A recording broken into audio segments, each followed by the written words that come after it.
What have we got here, meddlesome fool? Sir Daniel Fortescue, back from the dead once again. The great hero of Gallowmere, reduced to a dusty relic at the back of the old museum. Well, things have changed since you've been away. It's a new world, but with the same old problems. A snake, a dog, and a rocket? Master Reuben, please reboot him. Yes, it's a pity we cannot yet enter the tomb. Dan, you freed me from my tomb. Do not imprison me in another. I wish to see the world, to help in the fight. What manner of creature are you to disturb the count's sleep? Why, before me I see nothing more than a reanimated bag of armor and bone. Allow me to introduce myself.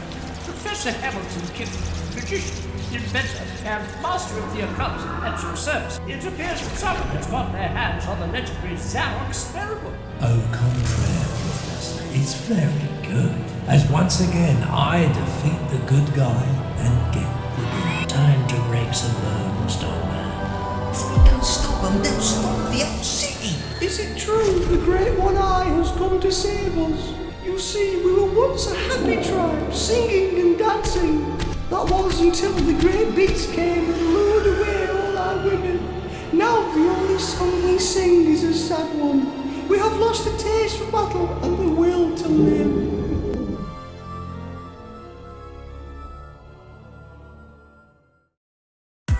Hello, I'm Divine Devil, and this is MediEvil 2 Everything There Is to Know About.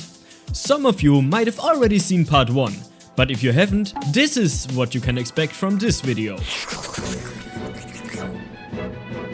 Lore, walkthrough, review, guide, secrets, side facts, and speedrun tips.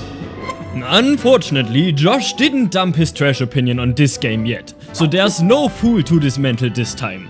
However, to make up for it, I gathered some famous names in the medieval verse. How many do you recognize?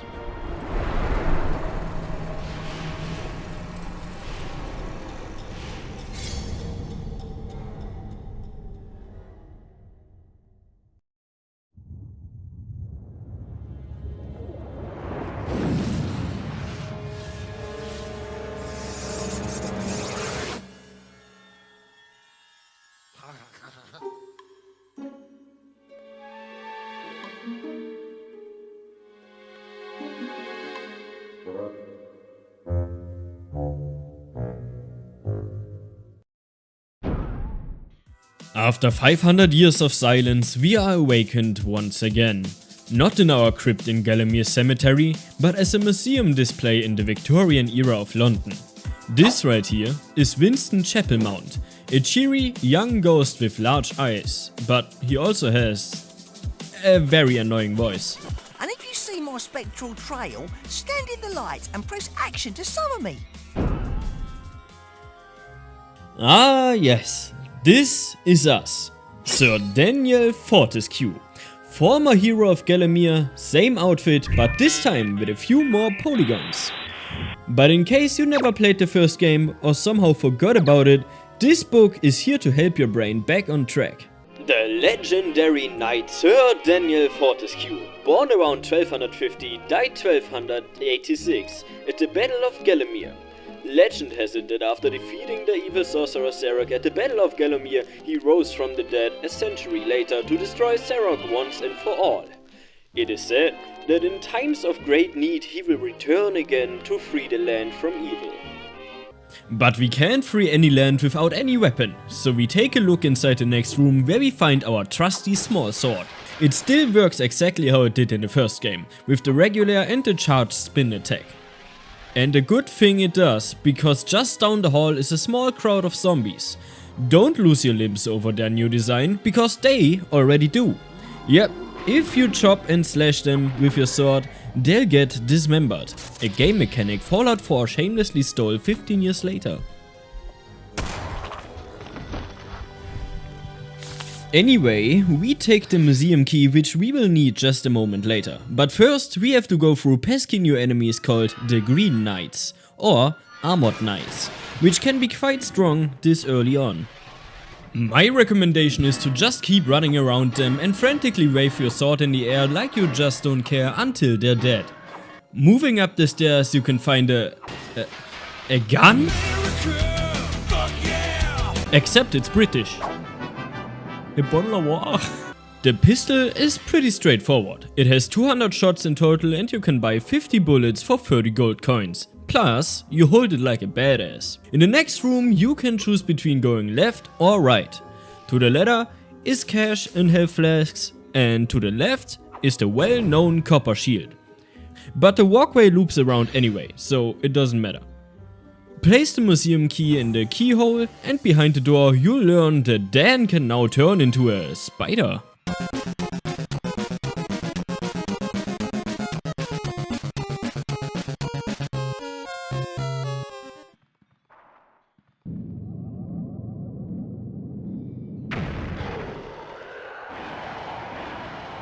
Oh, this is the bone puppy we saw in the opening sequence of the game. And he's here now. With us. And it brought friends. The friends are called Bornosaurus. They are probably the weakest enemies in the game as they don't swarm like zombies and don't even chase you.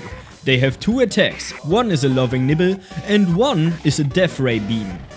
After you returned the favor, the big guy turns Indian and knocks over this statue, which allows us to reach the upper level. This is probably the very first time in over 500 years that Daniel actually mounts a girl. And we are rewarded with cash and a health fountain. The next room holds really annoying enemies, the musket knights.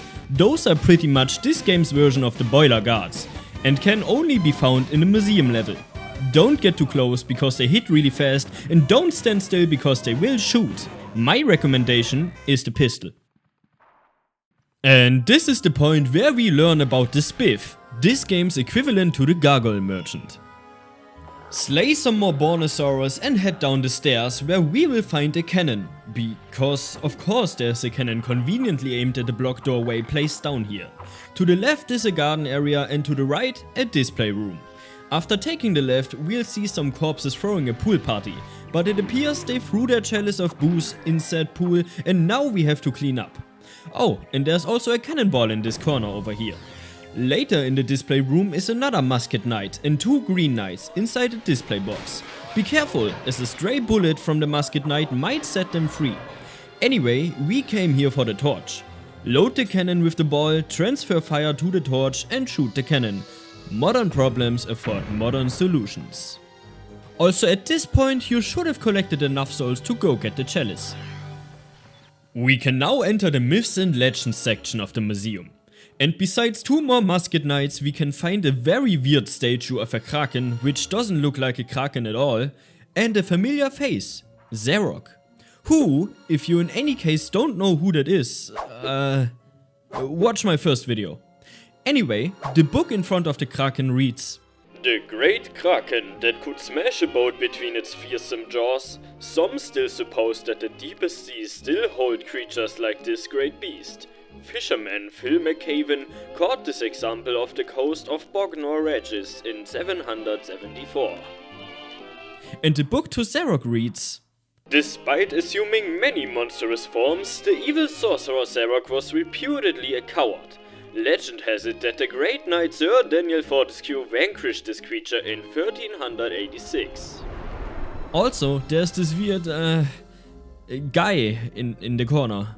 Yeah, boy. Climb up this ladder on the wall, collect the dinosaur key and proceed to the next room. Here, you'll encounter the Skelesaur again, but this time he speaks Chinese.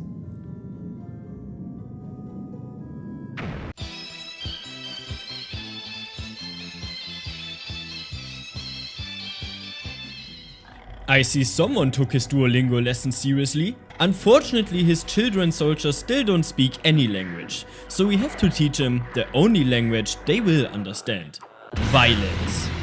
Okay, the magic door approved of all the lives we took and decided to let us pass. This will make us enter the next sub-level, called Tyrannosaurus Rex. Get it? It's a pun, because Rex sounds like Rex, which is an action. All right, Dan, you've come a long way. I'd save if I was you. You made it! Nice one, Dan! If you meet that monster, don't be too scared. Look for his weak points. Don't let things get on top of you. Get on top of them. Afterwards, I'll take you to meet me boss. Alright, you heard the squeaky ghost. It's boss battle time. So we take a look around the entrance hall, remember this door by the way, and enter the next room up the stairs.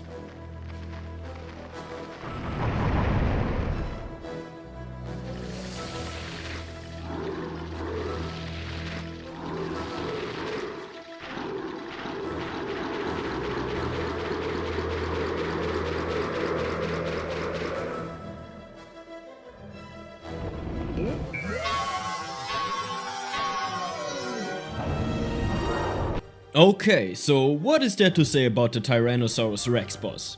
Well, first of all, why doesn't he look like a T-Rex at all? That's because he's actually a mixture of all sorts of dinosaur bones and parts. He has a Triceratops head, a Stegosaurus body and tail, and the arms are of a T-Rex. Dinosaur display. Recent advances in technology have allowed us to accurately rebuild these great beasts for the first time.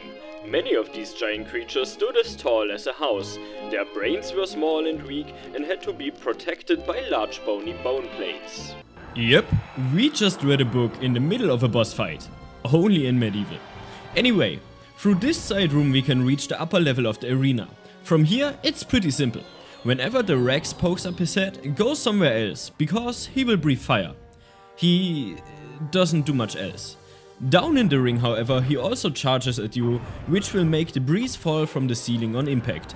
Occasionally, he will summon some of his friends again, but doing this exposes his weak point. Climb over his tail on his back and whack it. That's how the first phase goes. Hit him a second time and he will enter phase 2, by becoming some sort of dragon.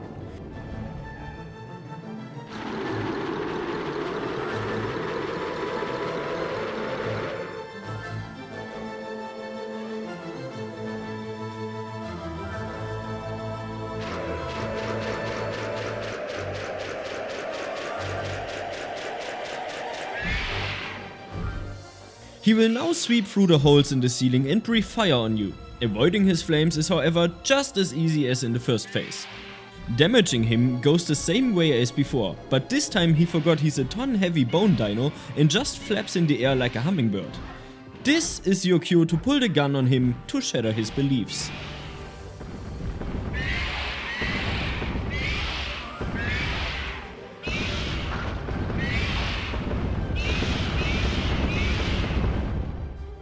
I'm not entirely sure how the bone structure just exploded multiple times, but hey, I'm no biologist. And this is the first level of MediEvil 2 done. Oh, time for speedrun tips, provided by none other than Fizzy Ringo. And this crazy guy actually took the time to write a full script of every known speedrun strat there is in this game, complete with explanations and video footage. And he did so in just 2 days, which is an acceptable pace for a speedrunner, I guess. Anyway, I'll use his words as he obviously knows better than me. Make sure to check him out and support the dude. Okay, here we go. Every known speedrun strat in the museum level. Whenever we see him holding down the D-pad in one direction and Dan is running fast, that's him doing the MediEvil 2 version of a speed glitch. For some reason, when you repeatedly press a directional input, Dan infinitely accelerates, allowing him to do crazy things. He's playing turbo, which allows him to use a macro to do this feat, but it's also possible to do it manually, if you like working hands. A super sword cancel is a technique speedrunners use to kill enemies quick. It's done by holding down square and cancel the charge animation with L1. This is also possible with the hammer and the cane stick. You can jump over this barrier instead of climbing down. You got to hit the statue to negate the fall damage. Here you can see an example of weapon switching abuse to allow Dan to shoot the pistol at a faster rate. Performed by pressing L1 and square in quick succession to swap out the pistol so it's ready to fire sooner than usual. This is used mainly in museum and an odd selection of areas to help with combat, Dunkenstein for example, which we will get to later. He's also saying that speedrunners should get the chalice here, because that unlocks the cane stick, which will be very useful for forced combat segments later on. That's it for the first speedrun tips for the first level. This is the Professor's Lab, a safe hub area which Dark Souls shamelessly stole 11 years later. Just like with the Hall of Heroes, you can trade in your chalice for new weapons here. Another addition to the second game is the Dan Cam. It allows us to see the world through Dan's own eyes. We see that the lab is an underground railway station, complete with paintings, a projector, 2 counters and a small shack where the professor lives in. Speaking of the professor, why don't we let him introduce himself to us? Ah, well done, Winston. I see you managed to find him after all. Fortescue, pleased to meet you. I should imagine that you are a little nonplussed as to what exactly is going on, eh?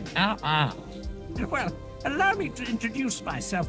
Professor Hamilton Kift, magician, inventor, and master of the occult at your service. If you're wondering what you're doing once again walking the earth, it appears that someone has got their hands on the legendary Zarok spellbook. Well, people like myself have been searching for that book for centuries. The power within its pages, oh! Well, last year certain pieces of the book turned up, and this is the result. Total chaos! First, we have to find the extent of the damage, don't we? I myself am imprisoned in this god-awful pit without any power. Top priority is to get this place into suitable shape to start waging a little guerrilla war. Has Winston told you about collecting magic? He has. Oh, good, good. Well, off you go then. Select where you want to go on the projector over here. Also, if you collect the chalice, I should be able to reward you with a new weapon. Collect this off me here. Depending on your attention span from Gen Z to World War I veteran, you might have already picked up what we're gonna pick up now. The cane stick. It can poke people to death and is the second chargeable weapon. Charge it and it will create a 3-pronged wave that snakes across the ground towards enemies. To select and enter the next level, go to the projector. Here you have the option to either get a mission briefing first or jump into it blind. From what I can work out, this is the epicenter of the blast. Look around, Fortescue, collect as much magic as possible, and see if you can work out who's behind this terrible state of affairs. Welcome to Kensington, a town I never knew existed until I googled it today. It's located somewhere around London, England, and amazingly, it looks just as good as the version in the game. Turning around, we see the reason why everything has gone downhill from here. Lack of education. The skybox looks beautifully haunting, with towering black buildings on the skyline under a murky orange sky. MediEvil 2, just like the first one, is the only game I can name which pulls off the wonky Tim Burton architecture off as good as it does. The buildings lean and the roads twist and curve. This fella here is the Regal Zombie. They carry their own walking cane, but with theirs they can raise the dead. Again. Luckily, our stick is the perfect counter for that. Just charge it up and the raised corpses will drop after a single hit. Drop all the bodies and the main guy turns vulnerable. Use the window he needs to raise the dead again to unalive him instead. They also share a remarkable resemblance of someone we're gonna talk about later. There's also a glitch here found by Laleruga, who's another YouTuber providing the glitch footage I'm using for this video here. To pull this off, you have to lure a raised zombie all the way back to the start of the level, murder him, wait for the Regal Zombie to raise him again, sprint over to the Regal and shoot him to interrupt his necromancy. And now, you've successfully pulled off whatever this is. Good job. Anyway, back in the main timeline we pass 2 locked doors. The first is the townhouse and the second is the depot. You will find the depot key behind this tunnel and down the street till you reach this market area. Which, by the way, looks quite familiar to the one in the sleeping village from the first game, complete with the hidden lever in the corner next to the water. However, instead of cutting off the fountain water, this one lowers a platform which we'll jump on in order to break into this private domicile. In here is another Winston. Certain objects can be pushed or pulled. And after enduring his voice, we can pull this crate over here to build a makeshift staircase to reach the depot key up here. Okay, now collect the bag of coins in this corner, fight some more zombies on your way, back through the tunnel, take a left to the museum, a right to even more zombies which weren't there before, slaughter them and place the key in the hole. In the depot yard we fight even more zombies and climb up this wall. We see some ominous coffins leaning on the wall, which makes me believe it's the museum's depot. Anyway, the townhouse key is located up here on these crates. We take it and... oh. Uh-oh.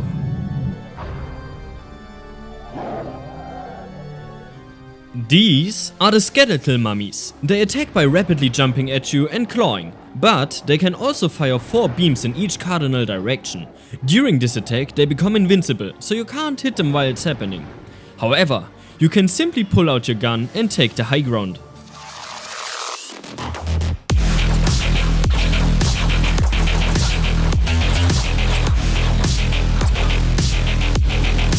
After fighting like a coward, you can safely take a shower in the rejuvenation fountain to wash away the shame. Truly maidenless behavior, skeletal one. Anyway, after slaying some more rotten meats, we can climb up the museum wall and jump on this railway here. Follow it for a few meters and you'll find this small covered platform along the tracks with a waiting spiff and a bell. Ring the bell and you'll be surprised by what comes next. It's Zarok's train from the first game. It must have somehow avoided being found by anyone for the past 500 years, and now it's here again, bringing us the Soul Chalice.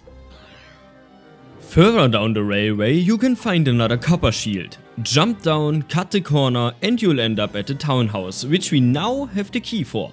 Stepping inside, we're greeted by a red room with strange decor. That includes skulls on the wall, an Iron Maiden at the far wall and weirdly enough some body parts next to a painting.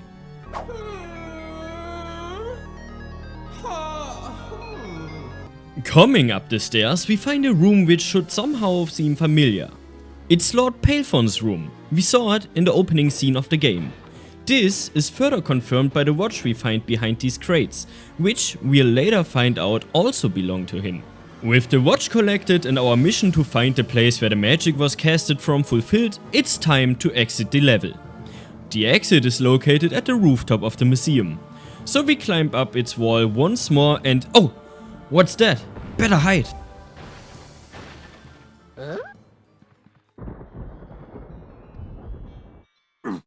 Master will be pleased with booty. Yes, it's a pity we cannot yet enter the tomb. We will return.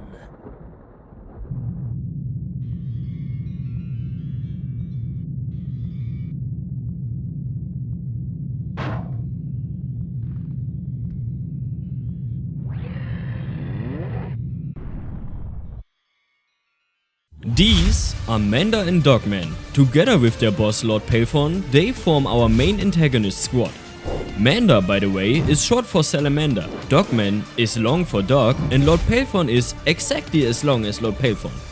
Fun facts: Manda was educated at the best school in England, and he follows Lord Palefon out of fear rather than duty. Dogman is a working class thug, employed for his strength and fierce disposition. And he's loyal to Palefon out of stupidity rather than duty. So, the two henchmen are polar opposites of one another. Those informations were taken from the Gallomir fandom wiki.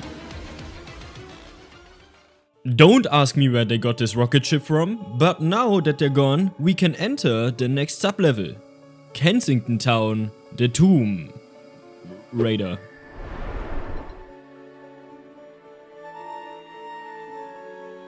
This is an Egyptian tomb and we have to get down there. But be careful, one failed jump and we... oh.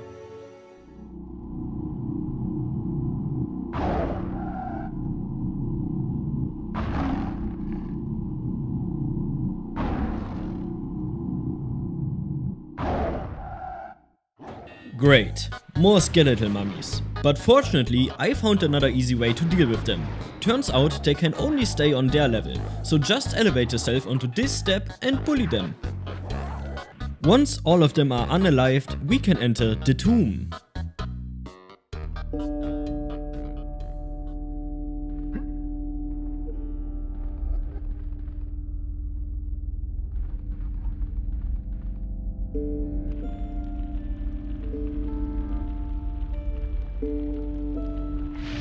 With an atmospheric cutscene, we are taught that we can transfer fire between torches with ours and thus bring light in the darkness.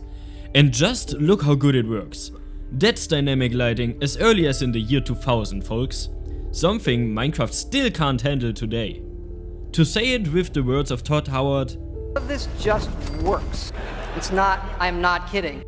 Anyway, we arrive in this big room with the cross intersection carved into the floor. At every end are stacked cubes. It's obvious we have to arrange them to use them as stairs to reach the 3 artifacts on the higher platforms.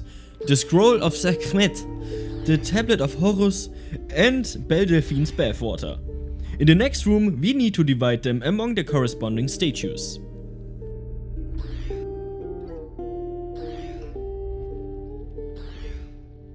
Do this and it will in turn open the ancient seal. A sarcophagi is lifted from its depths and out falls none other than Princess Kia, 91st consort of Ramses II. She's weak on her feet, so Dan hurries to catch her safely. Sheesh, the things you have to do to get a girl these days. I remember back when you could just buy them. Oh, time for some more speedrun tips with Fizzy Ringo! He explains that in these 2 levels we can skip all of Kensington and clip right through the end trigger for the level, using the speed glitch. Most tricks in this game is possible once you hit a specific speed. So in Turbo we have counting setups where we run straight until we gain enough speed, then jump the clip. And the tomb part consists of 2 skips. Tomb door clip and some parkour to avoid having to do the puzzle below when collecting the Egyptian artifacts. Using speed glitch we can make it to some fun areas. Self-explanatory. Back at the professor's hideout we find Kia confused or perhaps overwhelmed by the new time period she's been resurrected into. Putting her aside for now and focusing on the important things in life, which of course are weapons, we trade the chalice for the hammer. It's the exact same hammer from the first game. The only difference is that it's now called Force Hammer instead of Stenya Iron Hero's hammer, which we know is who it actually belongs to. Alright, back to the girl. Fortescue, you made it! Excellent! The energy you've collected has given us power of a sort. And that's not all you've brought back, I see. I don't normally approve of any old waif or stray, but when they're as pretty as this one, I think we could make exceptions. Sorry. Well, tell me, did you find anything useful on your journey? A what?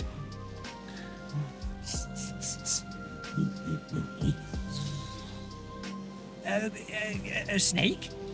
A dog? And a rocket? And also fantastic. Interesting. I'll analyze this and see if I can't debrief our friend over here. So Dad, go and get some more zombie juice for my machines. And this is exactly what we'll do in the next level, the Freak Show. The Freak Show. It contains some weird specimens at the best of times. Heaven knows what's going on there now. Creep in round the back to avoid being spotted. The Freak Show is a level I remember vividly from my first time playing the game back in my childhood. From the enemies to the platforming and minigames to the wonky boss fights and the overall level design.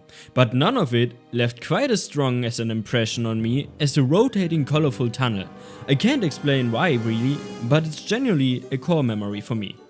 We begin this level at the foot of a bridge over a creek. On either side there's a rejuvenation fountain and on the other a bag of coins.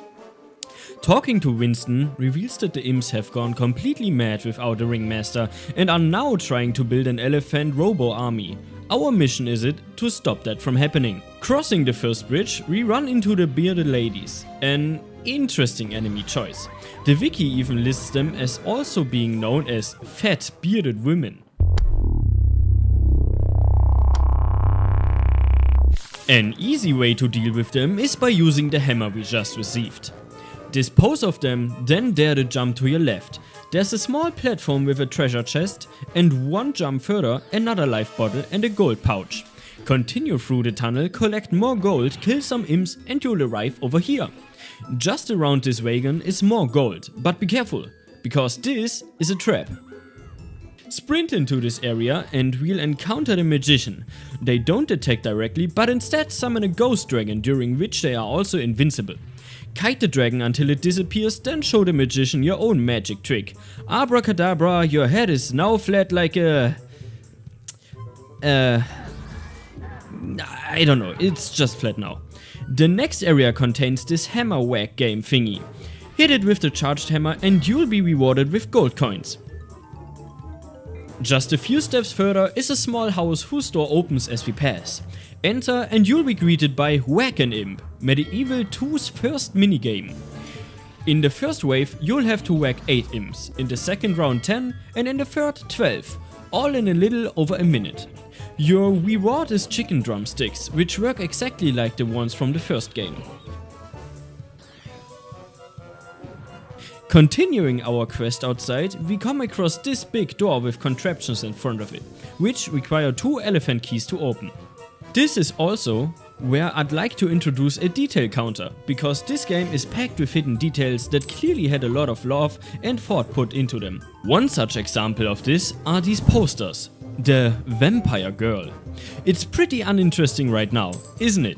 But just try to keep the memory of it in your head for a little while. Anyway, inside the big tent there's a room on the left clearly meant for combat, as it contains a wizard and 3 bearded ladies. Defeat them all and you'll be greeted by even more imps, an entire horde of them actually. On the other side, it's trampoline time. Try not to fall, because down in the black pit below are the pit monsters, the MediEvil 2 equivalent of the corn killers from the first game. They even share the same animations and sounds. Cross the pit anyway and follow the path, which will lead you straight to the first elephant boss. Once again, it works just like the mecha imps from the first game. Get behind it and shoot it till it falls. Once defeated, it'll drop an elephant key. The second elephant is located where you run alongside the pit, past this big house here. You'll find another elephant currently under construction, a spiff, a fountain and a chalice inside this house. Follow the path a bit further and you'll pass through the colorful rotating tunnel I mentioned earlier. On the other side waits the second elephant boss. With both keys collected, make your way back to the contraption, insert the keys and open the door. This is where we encounter the deluxe elephant bot. Unlike the others, this model has bulletproof glass, so we'll have to get creative. The elephant will run in circles and shoot at you. We need to wait for it to pass underneath a magnet, then deactivate it using the levers, dropping scrap onto its head. Do this 4 times and the imps are defeated. Now it's time to leave the level.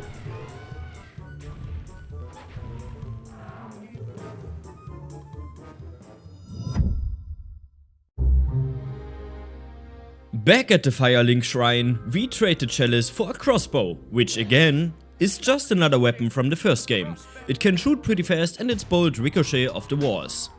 When confronting the professor, he tells us something about the watch we brought him earlier.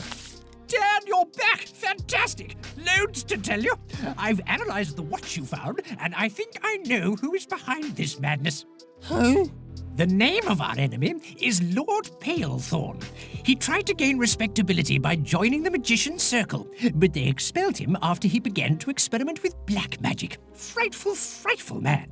As far as we can see, the whole city has fallen under his wicked spell. Every dead soul in London is walking the streets, and a host of other demons have arrived to plague us. Here we go again. A famous line shamelessly stolen by GTA San Andreas 4 years later. Not all bad news, though. This lady is none other than Kia, 91st consort of Ramesses himself. I've been doing a little reading, and let me tell you, you might feel old, but she's positively ancient. No offense. You were the one who freed me from my eternal prison? Great warrior, I salute thee. I am forever in your debt. Right, introduction's over. On with the show. Notice how Sir Dan lost his head on accident here. This is subtle foreshadowing for the next level most people easily miss, and I think that deserves another detail coin. Heading over to the level select screen, we read the title of the next level, the Greenwich Observatory. Greenwich. Winston's done some reconnaissance. He says he saw something weird going on at the observatory. If Palethorn's behind it, he must be stopped. The Greenwich Observatory is again a place that actually exists. I'm learning these facts live as I'm writing this script, by the way. But it's confusing because this time it really doesn't look anything like the real life equivalent. Well, anyway, we get thrown into the level on what looks like a muddy path to said observatory. To our left and right are tall stone walls, and just in front is a heavy cannon. A chunky boy, as some might say. Boy, that's a thick ass boy! Surprise! The funny bird wants some head and he won't take no for an answer. That's the foreshadowing I was talking about. These enemies are literally just called birds. They are all over Greenwich level. And talking to Winston, we learn that we can now switch between our head and body camera. And thus begins the head hunt. Oh, and those, by the way, are the sailor zombies. The strongest kind of zombie. They are quite tanky and can even dodge some of Dan's attacks sometimes. But you can get guaranteed hits with the hammer or any ranged weapon in. You'll also notice that some won't immediately turn to souls if struck down, but rather lay on the floor. You'll want to dispose of them quickly for reasons that will come apparent later in the level. Anyway, continuing our journey on the muddy path, we pass through this tall gate. And on top of something that looks like a copper structure, we see the Winged Thief. Luckily, there is a ladder on the side which we can climb up to reunite with ourselves. And while we are up here, why not shoot some wildlife?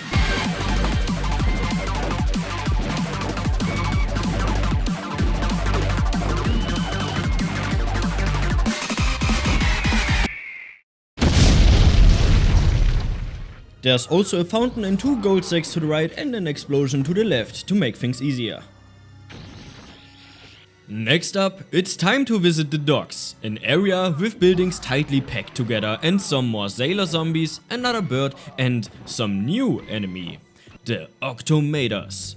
These little creatures, which are most likely aliens, have the pesky ability to attach themselves to heads in order to control their host.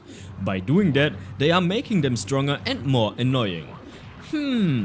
This sounds oddly like the facehuggers, which the movie Alien shamelessly stole 20 years earlier. Or the headcrabs, which Half-Life shamelessly stole 2 years earlier. After killing their host, they jump around like a rubber ball, which makes hitting them difficult. That's why my recommended weapon would be any ranged one because of the auto-aim. Should your head get stolen by the local government drone, you can retrieve it right over here. Down at the docks we see that the water has apparently gone on vacation, leaving all the ships stranded. And by the way, there's also another spiff around this corner should your need arise for more supplies. Sneaking around the ship, we find the chalice and another life bottle. And inside this boat, over here, is a riddle. One that you will need your head for. By that I mean, you have to place your head in here and toggle the cameras to match the numbers over there. Doing so will lower this bridge. I recommend taking advantage of the high ground and simply shooting everyone from up here. Once that's done, you can collect the chalice, flip this lever to raise the platform and move on to the next sub-level. The Greenwich Naval Academy, which is basically a giant iron fortress with artillery and a getaway flying ship. Here, you'll encounter all your friends again, the sailor zombies, the Octomators and, of course, the birds. Should one steal your head again and an Octomator is present, it can occur that one simply possesses your body, in which case you have to spam the action button to get rid of it. Inside the fortress is a large tank with a magnet above. You have to place your skull into the diving bell and use it to navigate the magnet so it can pick up the bellows, which we will need to start up the flame to make the ship fly and escape the level.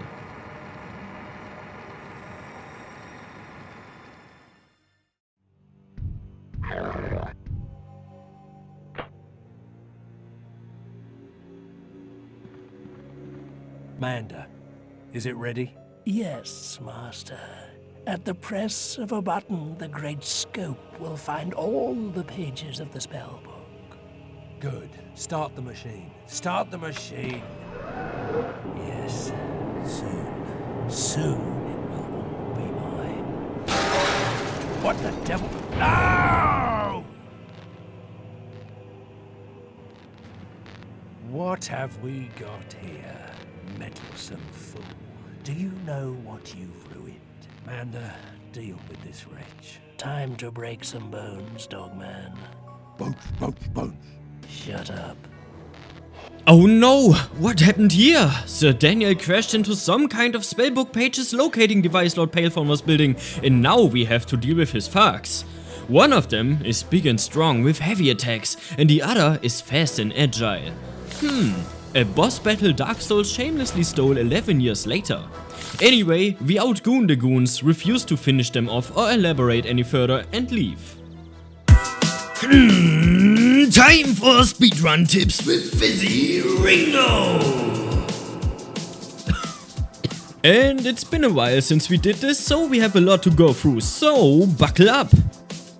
Back at the Freak Show, I'm actually surprised as for speedrunners it's a very quick level. He says, using speed glitch we can traverse fast and hop up onto the gate. With a slight maneuver you can get out of bounds and touch the end trigger.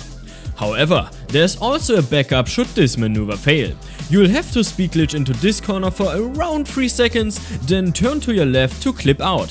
For the Greenwich Observatory, we can avoid all intended gameplay altogether by just jumping a couple of gaps.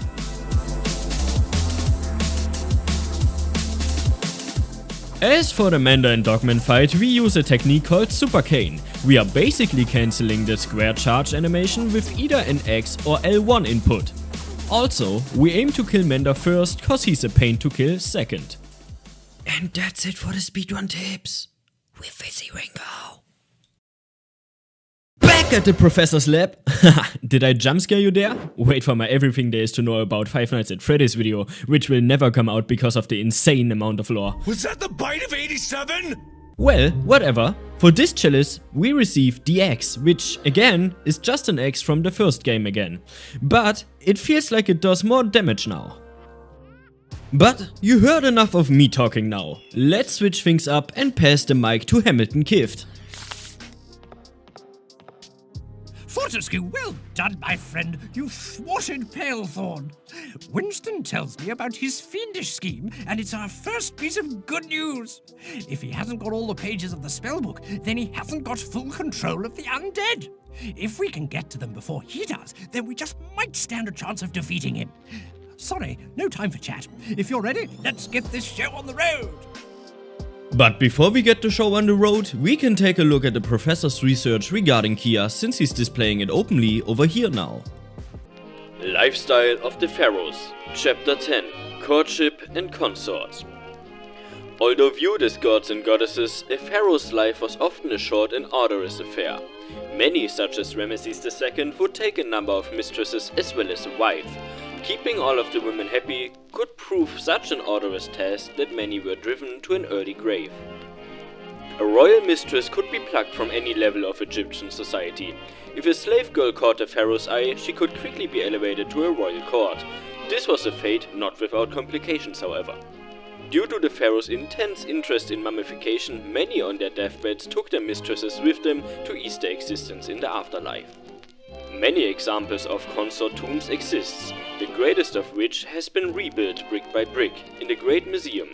This, the tomb of Abu Simbel, contains the mortal remains of Princess Kia, Ramesses II's last mistress. The parchment of the time revealed that the king died before the relationship was consummated.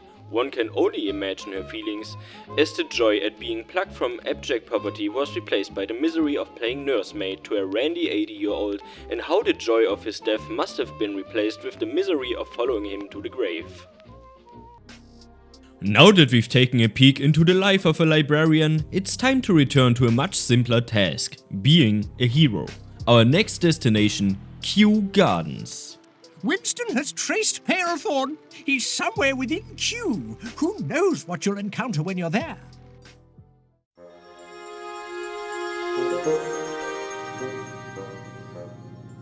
Oh, Amanda, it's a good thing our experiment in Greenwich turned up a page of the spellbook before that weird little skeleton monster chose to interrupt everything. Yes, Master. I trust his demise was suitably unpleasant. Master, he proved to be quite a resilient foe. He managed to evade us. What? Good grief, man, what do I pay you for? The two of you are worse than useless. I just hope the spell's been a success, that I can dispense with your services.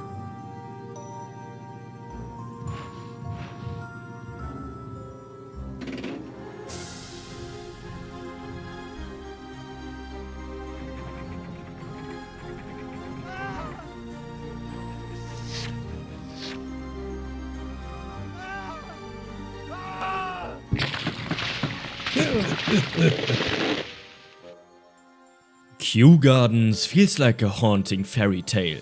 The grass is lush and green, sprawling pumpkins hinder the rich and fertile soil, and neatly trimmed hedges and benches along the path around the greenhouse invite you to rest and admire the beauty of your surroundings.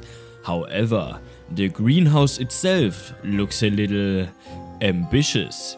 It has overgrown far beyond its own capacity.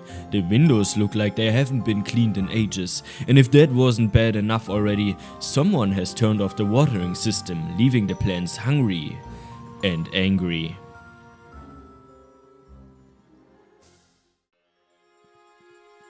Giant pumpkins everywhere. There's a big one right in the corner over here. Get too close and it'll try to crush you. Looks like it was guarding the potting shed key. A little spoiler, this one wasn't the only Giga Pumpkin around here, but they all share the same exit point once they get rolling. Seriously, I'm not kidding. Doesn't matter where they come from, they'll even cut corners just to reach the mountains. Just like this one penguin if you think about it. But one of them caught our eye, the one in the center. He would neither go towards the feeding grounds at the edge of the ice, nor return to the colony. Shortly afterwards, we saw him heading straight towards the mountains, some 70 kilometers away. The Ainley explained that even if he caught him and brought him back to the colony, he would immediately head right back for the mountains. But why? Yep. Anyway, there's a life bottle over here, so you don't wanna miss that. But there's also a new enemy type. Well, not entirely new, but just a reskinned pumpkin plant from the first game. They attack with their long pointy tongues and can even block your own attacks. They can't block a boomerang axe hitting them from behind though, so as long as you have that, you're good to go. Also, they drop an antidote? Wonder what that is about. For now, we just place our key here, unlock the door and find a blue water tank dwarf. With that in our inventory, it's time to explore the big bad grow house. After dealing with another naughty plant, we can plug our ears and pretend to care about what the squeaky ghost has to say. You've got to stop the humans from turning into pumpkins. If they get infected, use the antidote before it's too late. I don't know exactly how many we can afford to lose. What? Humans turning into pumpkins? What kind of fairy tale? Oh, they actually do. Good thing we collected some antidote. We can use it to cure the humans of the pumpkin infection while also dealing with the infectors. If you fail to cure a human in time or accidentally kill them, they'll reduce the number of souls you've collected in your chalice. In case it hasn't clicked yet, this is a clever reinvention of the Sleeping Village and Pumpkin Gorge level from MediEvil 1 fused together. A really nice and well executed idea in my opinion. Scaling our way up the grand tree in the center, we find another treasure chest at its top, as well as our next room to go to. The next room features a tall, evil plant juice spitting growth dividing a bridge. Some cash, more pumpkin enemies, a flooded floor and a fountain. By the way, Dan has now expressions. For example, he smiles when he's inside the fountain or frowns when he's receiving damage. Detail coin earned. Other than that, there's nothing to do here for now, so we head through this tunnel instead. This leads us into another high-ceilinged room with a tall tree in the center, along with yet another save the humans scenario. Save all the humans and climb the wooden colossus. At the top, you'll find this level's chalice.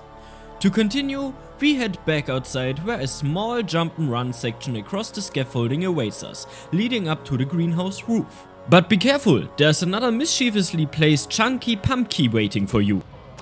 Now, this one isn't really a glitch, but rather intentional game design, but surely not meant this way. Apparently, the big pumpkins are classified as entities, which means they can be attacked. Doing so with a flaming crossbow, a weapon we'll find later on, we can actually set it on fire.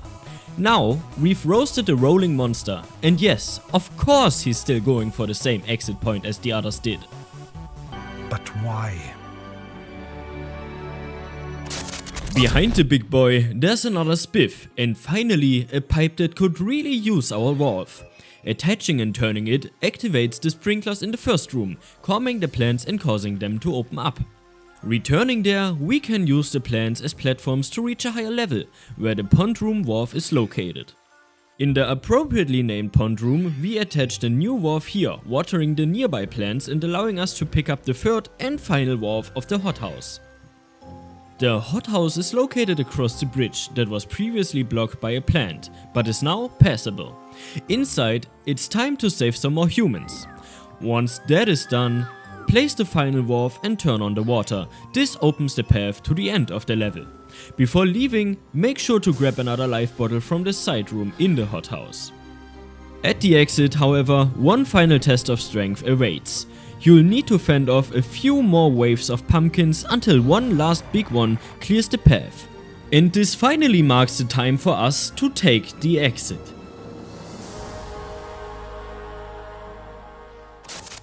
But there's still one more thing. While doing my research about this game, I spoke to several people.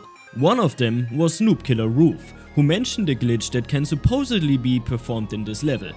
The problem is that I couldn't find any footage of it online, nor was I able to replicate it myself. So instead, I'm going to show you a clip of him explaining it to me.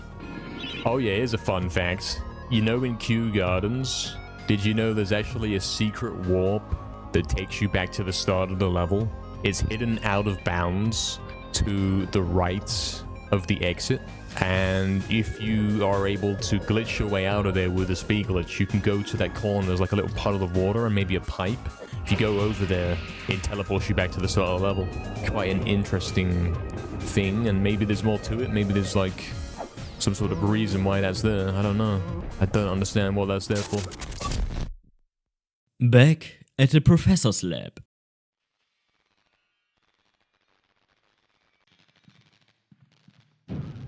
The professor asked me to give you this. All right, Dan, you've come a long way. I'd save if I was you. Wait a minute. Something feels wrong. Where is the professor and why is this door open? Dan! Not a moment too soon. Palethorn is launching an all-out attack. Kier says he's made some giant monster that will crush us all. Our only hope is to make our own, and using Kier's embalming knowledge, I think we can. In fact, I already have the head, but I need limbs. Limbs, Dan? I don't care what you've got to do to get them. We must get limbs. Now's no time to be squeamish, Fortescue. Just bring me the limbs one at a time. Place them on the slab, and we'll build a monster of our own. So, for whatever reason, the professor wants limbs. But I would much rather want to educate myself while the timer is running down. Professor Hamilton Kift's research notes. Date 12th the 3rd, 1885.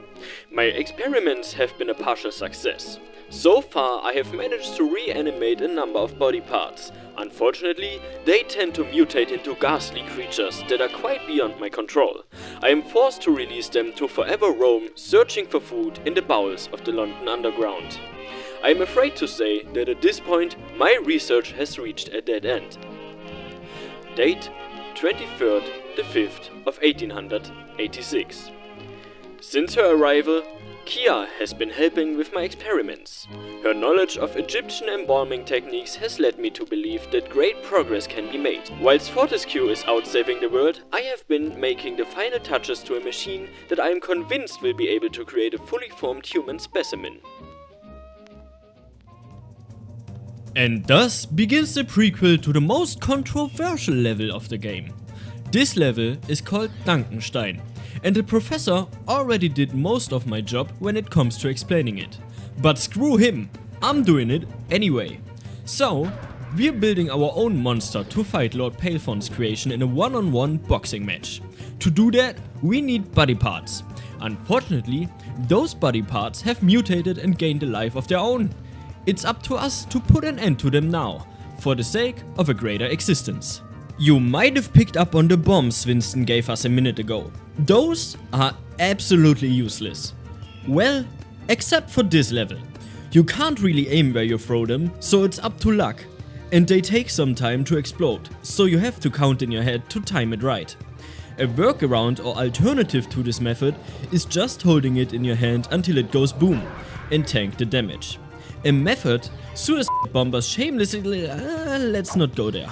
Anyway, we need a left arm, a bum, a right leg, a left leg, a right arm and a torso. However, there's still this life bottle in that corner to collect and a soul chalice if you follow the train tracks and do the jump and run. Once you've built your abomination, a cutscene will play. Here we are. Oh.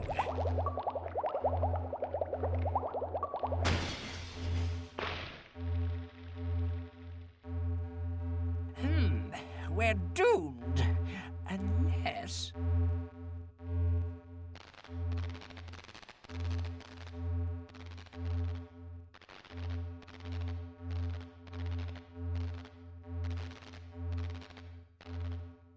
It's time for the Iron Slugger.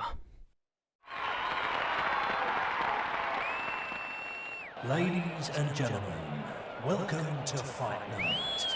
Palethorn Promotions, in association with the Forces of Darkness, brings you a match to the death between, in the white corner, weighing in at 280 pounds with a record of no fights and no wins, Dankenstein. And in the black corner, weighing in at 440 pounds with an unbeaten record of 40 straight wins, the unbeatable, the unstoppable Iron Slugger! And I need to tell you the prize that's at stake. Let's get it on!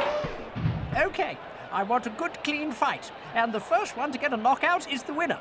Any lost limbs can be collected between rounds. Shake, and let's fight.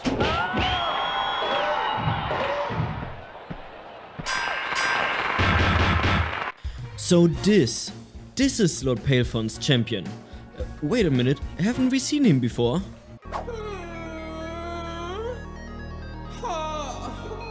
Detail coin. So, there is this boxing match going on now. A corpse versus a robot. That doesn't sound quite fair. Or is there a twist? Indeed there is. The fight can last up to 3 rounds, if no one gets KO'd before that.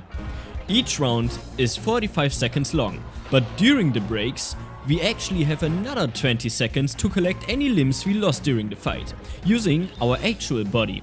And this is such an incredibly super creative idea, which ties everything together so brilliantly. Just for that I wanna add a million more detail coins, but I'ma keep it fair and only add 1. Should you lose 3 or more limbs during a fight, they're gone, as you can only collect 2 limbs per break.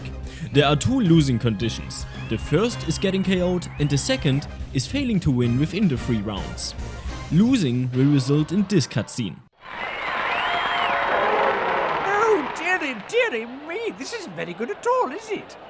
Au contraire, Professor, it's very good. As once again, I defeat the good guy and get the girl. Should you win, however, you're rewarded with this one instead.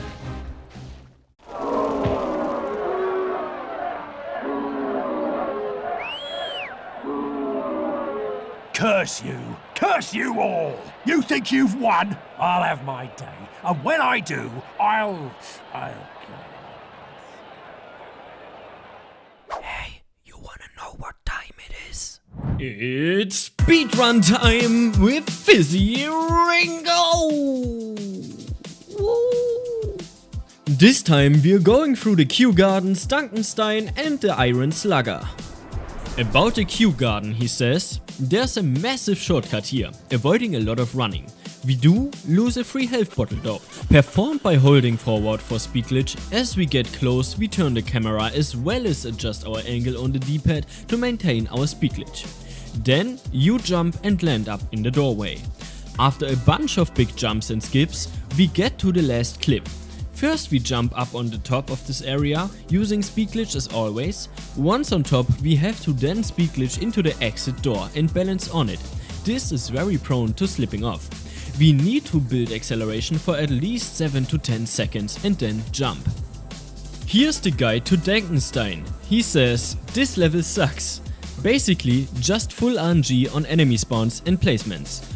Also, combat is really bad, praying they stop blocking so you can get damage in. We use the cane and perform Super Cane, once again, to kill enemies in 4 hits. The Iron Slugger is a little different, as he explains. There are no known glitches, but just an understanding of how many attacks you can get after blocking. For example, if you block low, you get 1 free uppercut.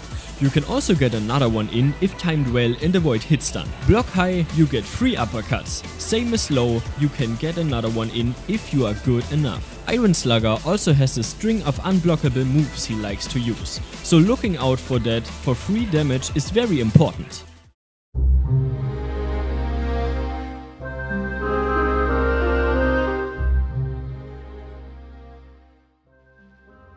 We've done a lot of fighting, so now it's finally time to cash in our very much earned reward.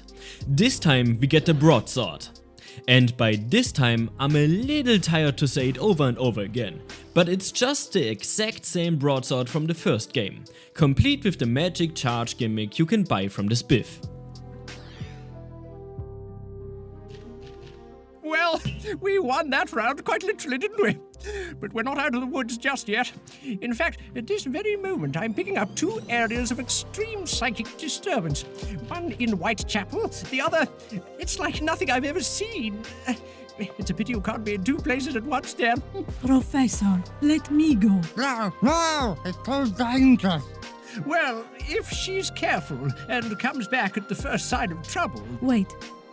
Sir Fortisk. Dan, you freed me from my tomb. Do not imprison me in another. I wish to see the world, to help in the fight, and I will be careful. Okay, Kier, you go to Whitechapel. Dan, you check out the other disturbance. Splitting up? Oh man, that sounds like a great idea. But before we do, let me tell you about some fun facts first. In the next level, which will be the Wolfram Hall, we'll learn about our new ability to place our skull on the zombie hands which are always crawling around, to take control over them. But the reality is that you can already use this ability even right before beginning the level. Another fun fact is that we will keep our head in the cutscene we just saw, even though our head should be somewhere else entirely. And I know what you're thinking right now. Oh wow, he's keeping the video so linear, that's so awesome. I should definitely subscribe and name my firstborn child after him. But I'm sorry to blow your perfect and godlike image of me, because now we actually have to go back and destroy the timeline a little. That is because of this ability. There are some things I skipped earlier that I'm just now able to show ya, to avoid spoilers. So we're going back. Back at the very first level, the museum, there are already some zombie hands waiting. Detach your head and slip through this small crack in the wall. This will lead you to a room that seems to be a storage area for old bones and boxes from the museum. They are arranged like a little parkour course for the hand, and as a reward you'll get a huge payout, a combined sum of 400 gold coins, scattered in treasure chests throughout the small jump and run section. Once you've made yourself rich, you can drop through this hole in the ceiling and land right back in front of Dan. The second time you can land a hand is in Kia's tomb in the Kensington level. This little fella is waiting just below this torch, and the hole is to the right. On the other side is just a little room to replenish some health, relax and maybe grab 100 gold coins while you're at it. The next place where we need a hand job is the freak show. Using the hand it's possible to peek into the small tents where the imps are living. Inside the first tent, there's a colorful trampoline park along with a sum of 150 gold coins for you. The second tent is a little weird, as it'll warp you to a completely different area of the level, so I don't really know why that's even here. Then hand secret number 4 is located at the Greenwich Observatory at the docks. Using the 5-legged friend, we can actually explore the bowels of a beached boat. Inside, we'll find another jump and run section. Try not to fall in the water, as Danhand can swim and will drown. Also, rats are now tall enough to be a threat to us. I like this detail very much, so I'll give the secret 2 detail coins instead of 1. Other than that, there's a total of 150 coins you can add to your bank account, as well as another fountain. Now back to the Kew Gardens. This is where we can actually find the second and last hidden minigame in MediEvil 2. In the hothouse, there's a crack in the glass here. Enter and you'll find yourself in a maze with a single task: rescue 4 hands. You do this by navigating yourself through a maze, avoiding threats like more pumpkins or rats, and lead your hand friends to a giant stone hand statue in the middle of the maze. Doing so will reward you with 3 treasure chests. There's a total of 200 coins to collect in this minigame in total. Our last stop is at Dunkenstein. In the room where all the limp monsters roam around, there are 2 more hands right at the entrance. Slip under the stairs and you'll be rewarded with 100 gold coins and a fountain. But beware of the 2 rats who also live down here. But as cool as the Dan Hand is, it comes along with its very own bugs and glitches. Have you ever wanted to clone yourself? Well, now you can! Lalaruga has found a way. If you manage to transplant your head just in time as the bird tries to steal it, you can dupe it. Snatch your head back and repeat the process with the backup hand. If you now bring them together and collect your invisible head from both of them, you'll create your very own shadow clone. If you manage to lure a hand right to the pressure plate in front of the projector, you can actually activate it by giving it your head, but don't trigger the interface. However, in this state, it's still possible to press the corresponding buttons and even get the professor to do a briefing. Alright, enough talk about weird stuff you can do with your hands. I'll pass the mic back to the professor. This is the center of the psychic disturbance. It's a new one to me. All I'm reading is a great, malevolent, slumbering evil. Extreme caution as always, Dan. Oh, and before you go, you might want to use your head on some of those hands over there. Stand over a hand and use your head to see what happens. The Wolfram Hall. Try the second compressor, Dogman. What a strange adversary Fortescue is. He's persistent, I'll give him that. And he certainly has the beating of you two. He also defeated Iron Slugger, Master. He also defeated Iron Slugger. You don't!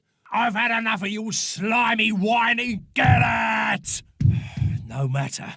I'll call on my allies earlier than expected. Aye, Palethorn. Is the time right for my glorious arrival? Oh yes, the timing is just perfect. Come on, we're off. This is the Wolfram Hall, a grand and breathtaking mansion somewhere deep within what seems to be a dark forest. We arrive at its front garden area. It's foggy outside, and the time of day seems to be dusk. And remember that, because it might just be important. Should you need to restock on some supplies, there's this spiff to the right side, and the Winston right to the other. Hi, Dan. The entrance seems to be guarded. I'll try and find another way in if I was you. Has the professor told you about using hands? Stand over one and use your head in the inventory. Try that! Lalaruga found another interesting glitch you can perform with the hand here. If you give your head to it right as you strike the bell and then talk to Winston, you can actually spawn an unlimited amount of them into the game. Well, not quite unlimited, because the game still has its limits.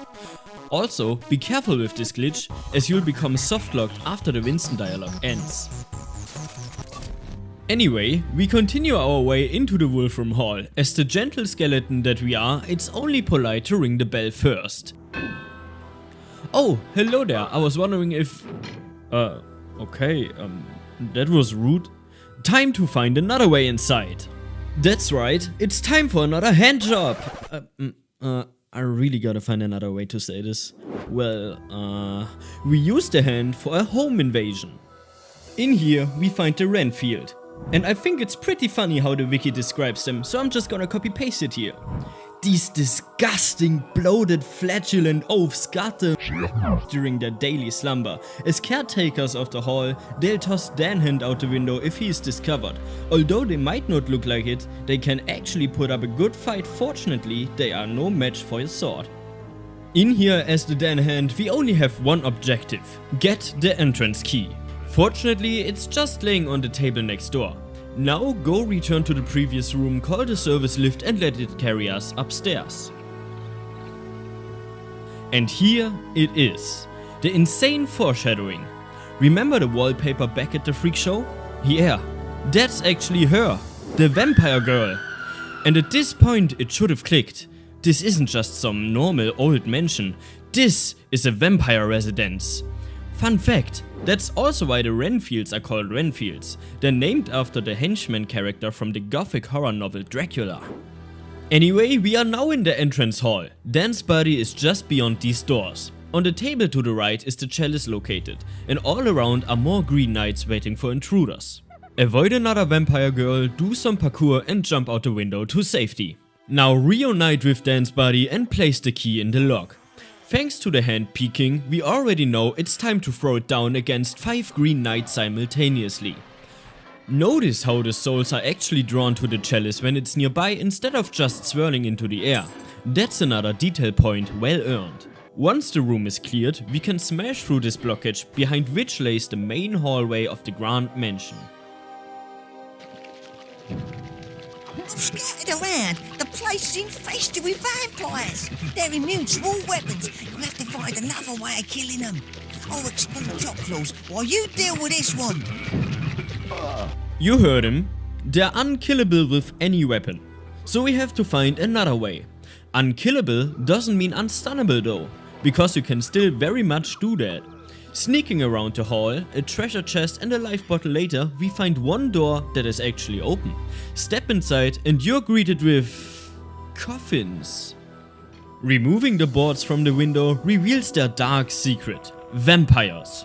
Real, sun-burning, night-walking, blood-sucking vampires. And thus begins the happy puzzling. It works this way: find the sunlight source, move the coffins in its ray and burn them. This will open the next door and the next vampy puzzle can start. For this room's puzzle, we have to move the coffin on this rising platform and move it across using a box to the sunlight. The third puzzle has us jumping across these dangling platforms to open the window. The sunlight will flood the lower levels where we now have to drop off the coffins too. They will break, turning the vampires not only homeless but also hopeless as we watch them get finished off by the sunlight. But be careful of the pressure plates, because they will ring a bell and wake the vamps prematurely. At puzzle 4, we take the platform upward, clear the window, do some parkour to drop the coffins and then lure the bloodsuckers up the platform and towards their fiery doom, using more wooden boxes to guide their path. Also, here I recorded a clearer view of these creatures for you. What I find fascinating about their design is that they can yawn and even have a dedicated animation for it. Which makes total sense because it's their bedtime and we just woke them up.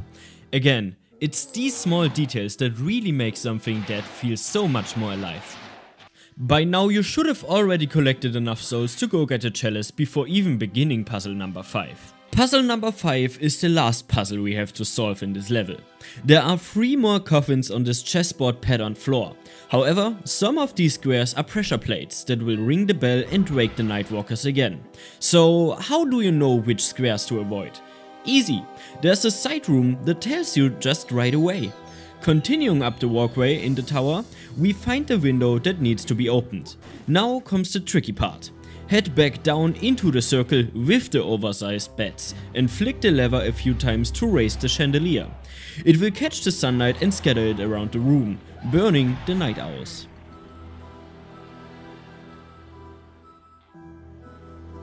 The final door is now open. Entering it will begin the next sub-level, the Count.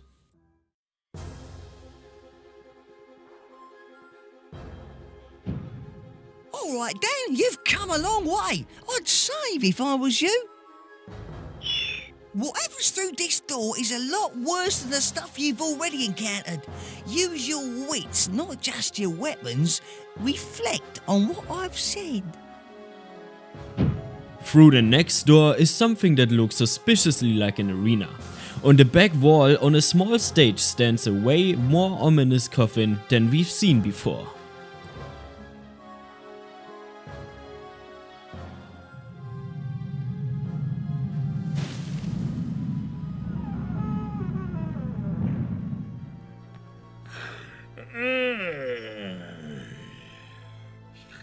What manner of creature are you to disturb the Count's sleep? Why, before me I see nothing more than a reanimated bag of armor and bone. You have done well to get this far, but the Count has walked this earth for 1,000 years, defeating hundreds stronger than you, and for 1,000 more I should... Get on with it. You interrupt me! For your insolence, you shall suffer beyond all imagining, my ugly little friend.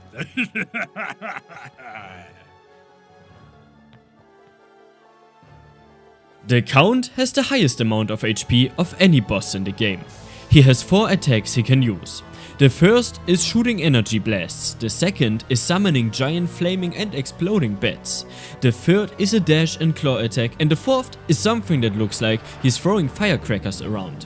Also, vampire rules still apply, so we cannot hurt him with any of our weapons. The only thing that can hurt him now is himself. At each side of the arena are mirrors. If you aim them at his face and dodge his energy blasts at the last second, they will reflect back at him and deal damage. Hit him 3 times and his armor will break.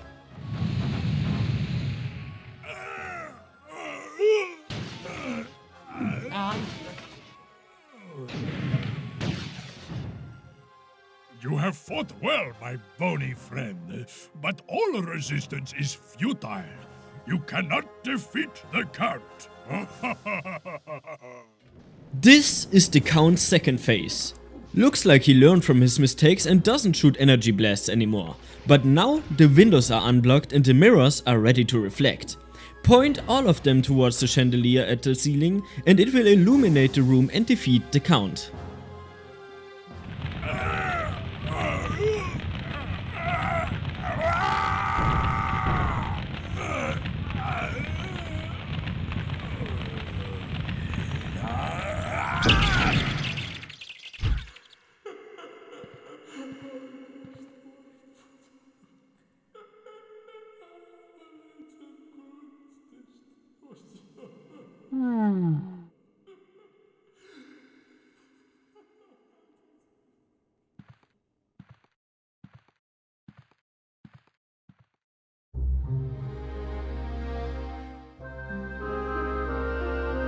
So, you've beaten an immortal enemy who claims to be older than even you? Good job! But now, you wonder if Kia did an equally good job, but you notice she hasn't returned yet. Strange. Let's ask the professor about it. Hello, Dan. You destroyed the Count. Excellent, excellent. What's the matter? Unfortunately, I'm afraid we've lost all contact with Kia. She went to Whitechapel, and we haven't heard from her since. What? I think you can go. I know, it's all my fault.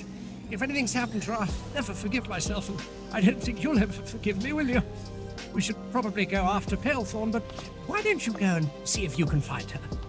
What? Kia got stuck in Whitechapel? Who would have thought? Well, hero duty calls, so we gonna stock up our arsenal with another weapon from the first game, which is the lightning, and jump into the next level. We last heard from Kia here. See if you can find her. My scans show something powerful has been collecting magic energy, so watch your back. Whitechapel is another town level, but we set off from another graveyard this time, so it's not surprising that this level's enemy pool involves more zombies. One thing worth appreciating about this level is that it actually bothers to load the areas that should be visible from the point where we are standing right now, instead of just using another black backdrop. This is something not many games from that era were able to pull off. However, many games do this by today's standards. It's a very simple but effective way to encourage a sense of wonder and exploration inside a game world. Dan, I've asked around and Kia was last seen going into a nightclub. The whole area is under a curfew for some reason, so tread carefully. The last thing we need is more trouble. Of course the mummy girl had to visit the nightclub, so it's only natural to go and look for her there. But as soon as we step a foot into the city, we are immediately swarmed by the peelers. Those blue guys can't be hurt, only stunned, much like their vampire girl in the previous level. They will however follow us around and whack us with their clubs. If we manage to outrun them for a bit, we can talk to the bouncer in front of the nightclub. Hold it, please, sir. I need to see your membership card. You heard the man, he wants to see a membership card. Luckily, I know just where to find one. Follow the road to your right, then take a left turn, and you'll find yourself in an alley full of zombies. Push the box under the ladders, climb up to the rooftop and enter the house through the balcony door. This house most likely belonged to a man named Isbold Brunel, and in his cellar we can find the key to his private library. There's also a hole down here, behind which we can activate the pressure plate using Dan Hand. This moves the bookshelf aside, revealing the Griffin Shield. We can now enter his library with the key where the membership card is located. There's also a silver shield down here, along with a book we can read. This house belonged to Isbold Brunel, noted industrialist and socialist. He was one of the richest men of his age. He made his fortune producing mechanical toys. After a number of unexplained accidents, he was thrown to his death whilst demonstrating the safety of his infamous steam-powered rocking pony. Many monuments exist throughout the city, and he is buried within the Whitechapel Cemetery. With new lore acquired, collect your head and head out to the streets again. Surely the bouncer will let us in now that we have the card. Hold it, please, sir. That's not your card, is it, sir? You haven't got a beard. What? A beard? How on earth is a skeleton supposed to grow a beard? The answer, it isn't. So we have to steal one instead. You do this by following the streets to the left until you end up at a statue. Next to it is a house where you can find the flaming crossbow. I have no clue why it's even there, but it shoots flaming bolts that set enemies on fire, and the bolts also ricochet. Anyway, the statue outside is connected to a puzzle. There are 3 spotlights, green, blue and red.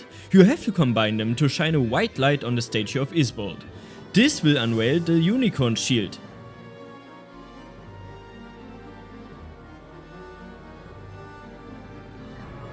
Also, by now you should have collected enough souls to go get the chalice, which is right around the corner from here. Now take the griffin and unicorn shield to the crypt in the cemetery and open the tomb.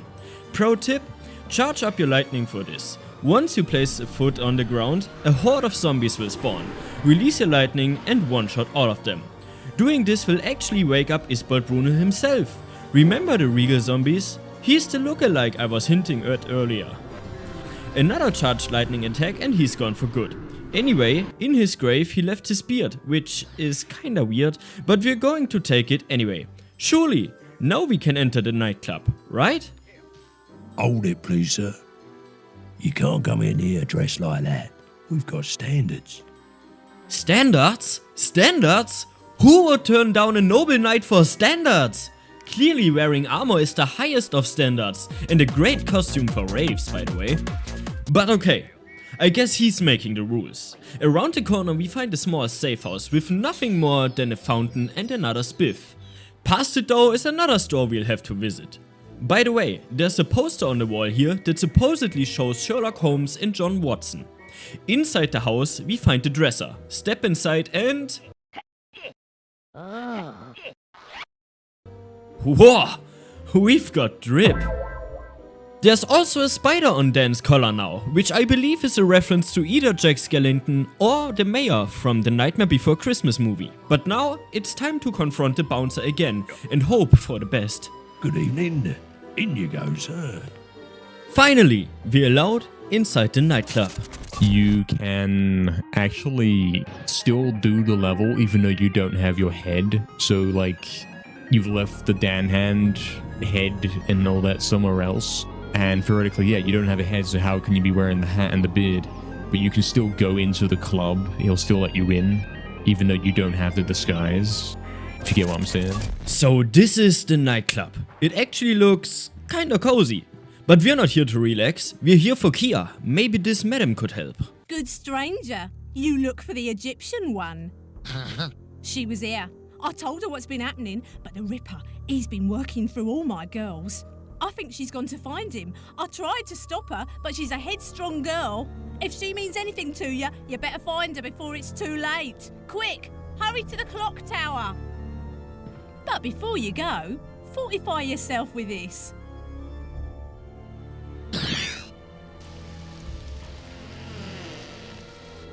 This woman goes by the name of Madame Jojo. She's the owner of the nightclub. But before we run to save Kia from the Ripper, we have to talk about her details. Of course, I'm joking. Outside, the clouds have broken. It's now storming and raining. Kia is in danger, so we run as fast as our brittle bones can carry us to save her from the Ripper. But it seems all our efforts were for nothing.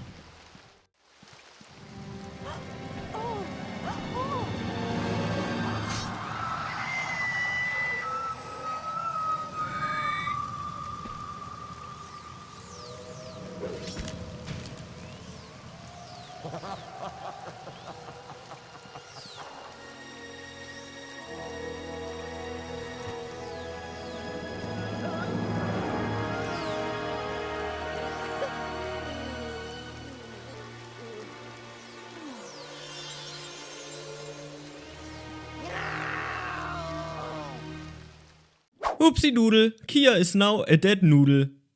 How unfortunate. Anyway, it's time for Speedrun Tips with Fizzy Ringo! About the Wolfram Hall, he says the following. There's a new strategy where you can complete the entire level as full body Dan, but he doesn't perform that one just yet.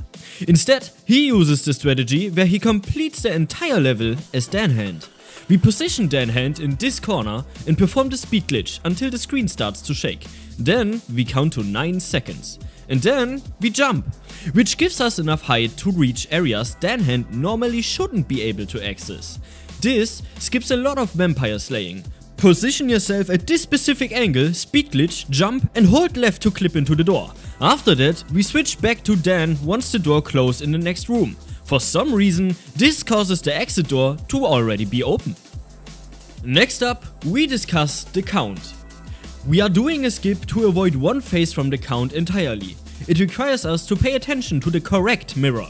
The correct ones are the ones in line with the door and the count's coffin. He uses the one by the door. He says that he thinks it's because the arena isn't a perfect square and those spots are slightly closer. We start the fight normally, reflect 2 hits back as usual. When the count attacks again, reflect 1 more hit. Next, we begin setting up the mirrors in an upright position, starting from our designated mirror. We raise 3 mirrors completely and leave the last one 1 hit away from being fully upright. We tank 3 hits from the count, then let the final hit strike the mirror, setting them all to point straight up while also damaging the count. He believes this only works when skipping cutscenes. When you skip the cutscene, the count instantly takes damage in the next phase because all the mirrors are already aligned. If you use the wrong mirror setup, the fight temporarily softlocks for about a minute. After that, just finish the fight like usual. With the Whitechapel level, it's apparently a really easy story. You can just skip everything by clipping through the end gate. Here, he charges up his sword as a visual cue to see if the skip worked. You get pushed behind the door and now you just need to find the exit trigger.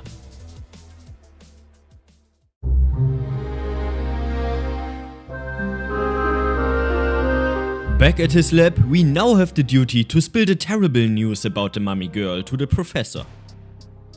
Well, did you find her? And?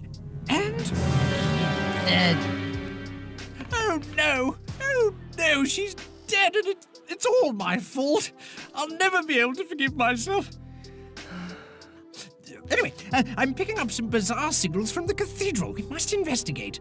No, not me. Oh, come on. I'll quit. No, Dan, that's just what he wants. If we give up now, all of London will be his, and with London, the rest of the Empire will follow. Be clever. I don't care. Dan! The sewers. With a heavy, non-existent heart, Daniel lost his fighting spirit, and so he sought to conceal himself in the dark and lonely place where no one would ever find him again, in the deep underground network of London. Oh, fuck. Of course Dan can't have his downtime. It seems that as long as Dan walks, hero business just naturally gets drawn to him.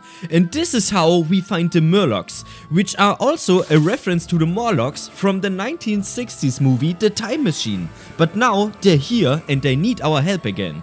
Because they've been attacked by an alien species we already got to know earlier, the Octomators. They've now infested the sewers, so we have to slay them.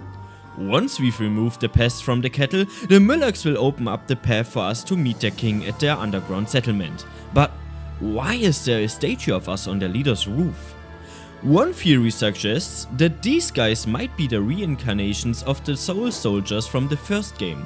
This is implied by the fact that they know Dan and worship their statue already, as well as that their leader wields a very specific item, which I won't spoil for now. Is it true the Great One-Eye has come to save us? Uh-oh. Well, Great One, you see, we were once a happy tribe, singing and dancing. That was until the Great Beast came and lured away all our women. Now the only song we sing is a sad one. We have lost the taste for battle and the will to live. Great God, can you restore our women to us? If you can, you will be well rewarded. Looks like the little guys are in a quite similar situation to ours, so I guess one more act of heroism is still possible. Because unlike us, there's still hope for their loved ones, and now we walk through the sewers trying to find and rescue the women from the evil beasts plaguing the little guys. Our first journey leads us here, to a pipe puzzle room.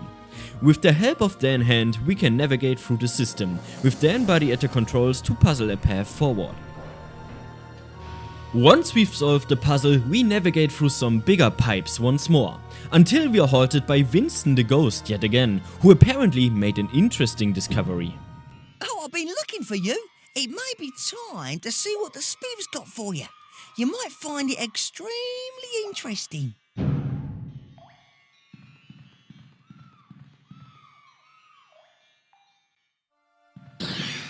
A poster, huh? Yeah, I guess you could call this interesting. I mean, it actually is, but the game doesn't tell us what's on it right now. Anyway, just around the corner are the enemies simply called Tentacles, and they are in possession of the Murloc women, which don't look anything like their counterparts at all. To free them, simply chop off the tentacles and the women will run off by themselves. You will have to free 4 more women to complete the Murloc's quest, and return as the hero you know you actually are. There are 2 more women at this pipe intersection room. Another behind a wall which you have to abuse a cow thing to smash through in order to rescue her. And the last woman is in a room with another hand crawling around the ground, just past their livestock.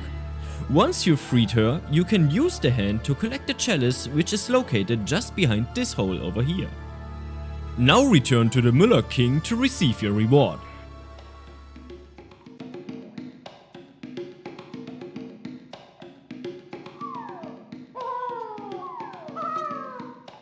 Oh, Great One, you have saved us! By the powers of the Time Stone, I declare we are the whole tribe once more. Will you stay and defend us from future attack? No, I have to return to the surface. How do I get back?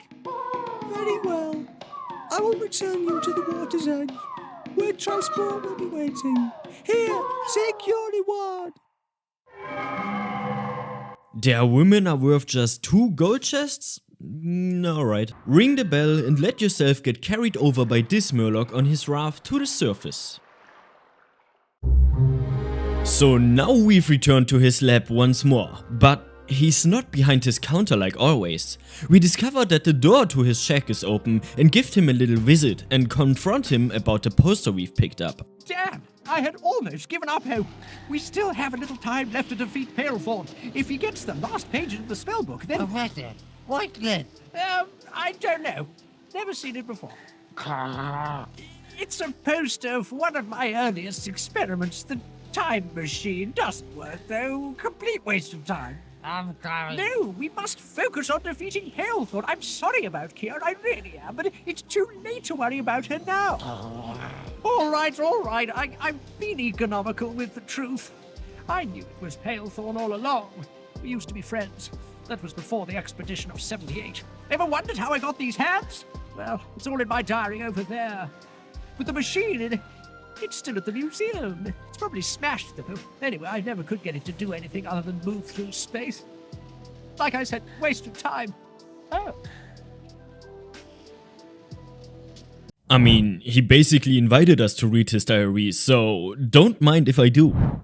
The Diary of Professor H. Kift, January 10th, 1878. This morning, an unexpected caller presented himself at my door. It was none other than Lord Palethorn. I hadn't seen him since his expulsion from the Magic Circle the previous month, and quite frankly I had hoped never to see the fella again. The embarrassing details of that incident I recounted in my journal for 1877. Far from being contrite or ashamed, he seemed rather bullish for a man orchestrated for abusing his wand. Straight away he asked me to accompany him on a trip to the north. When I said I would do no such thing, he laughed and began to tell me of the unique opportunity he was offering.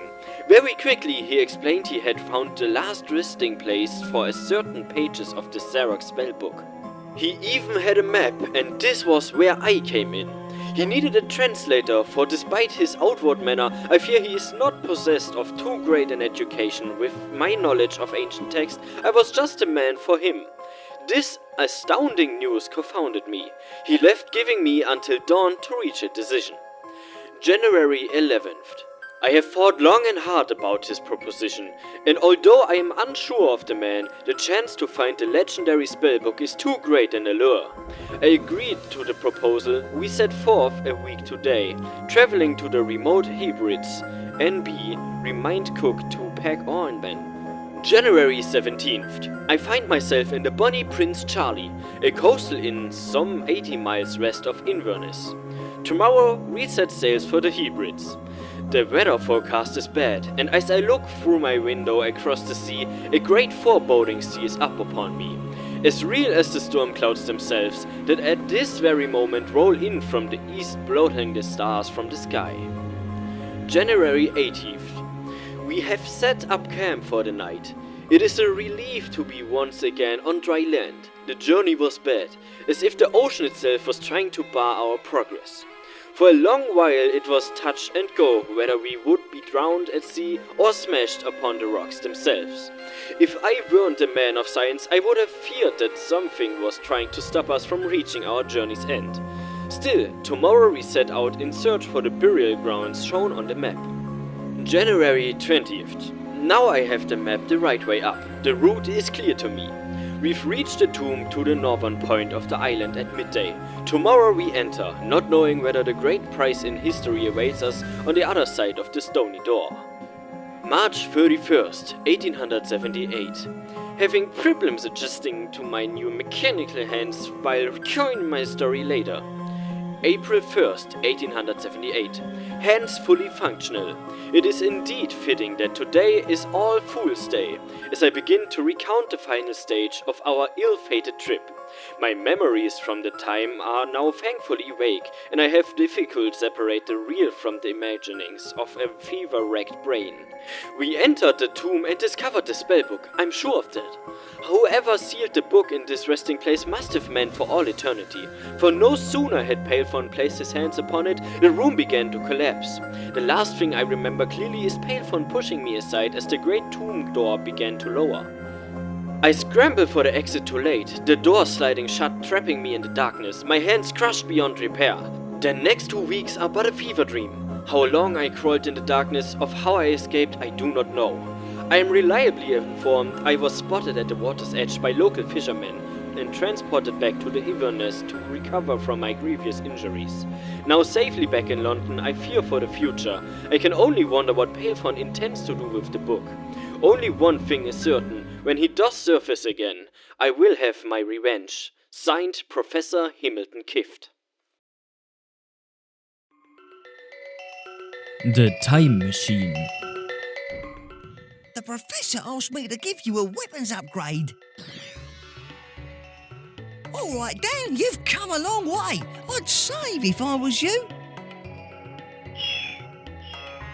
Woohoo! We've acquired the Magic Sword, the most powerful weapon in the MediEvil verse.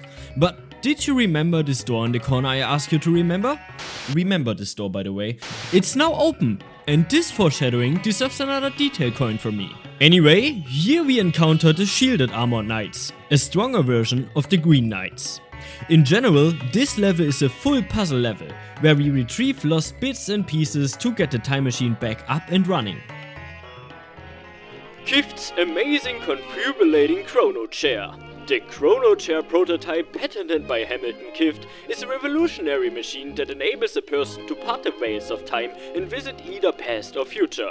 Imagine all the undiscovered wonders of the world that the machine could show us. If only it worked. The professor himself says, yes, unfortunately it's true.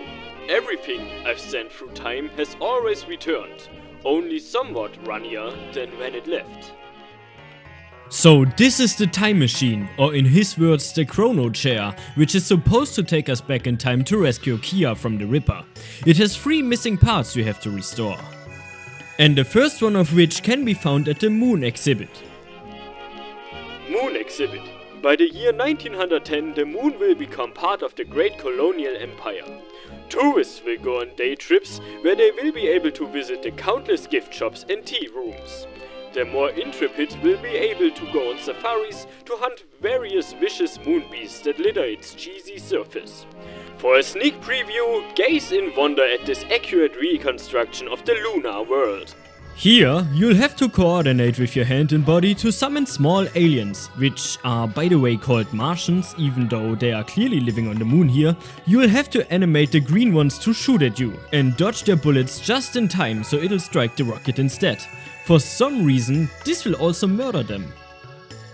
The second piece is located here at the Celestial Grammar Horn exposition. The Celestial Grammar Horn. In the quest to expand the Empire, the greatest scientific minds have devised the Celestial Grammar Horn. It will blast out the national anthem to the farthest reaches out of space. When the aliens hear such a wonderful steering piece, they are sure to have no qualms about pledging their alliances to our glorious Queen Victoria. And that is exactly what we will have to do. Play the notes in a Simon Says style to call some more aliens from outer space to gift us the time machine part number 2. Now on to the third and last exposition. In the next few years, giant space beacons will orbit the Earth, ushering in a new and glorious age of radiophonic communication. Telephone and the wireless will be made obsolete by the introduction of small heads that beam the information direct to the brain. For this one, we once again need the Dan hand to perform a jump and run section.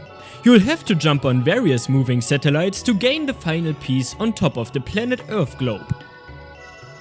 Now just return all 3 pieces back to the chrono chair and rewrite your story.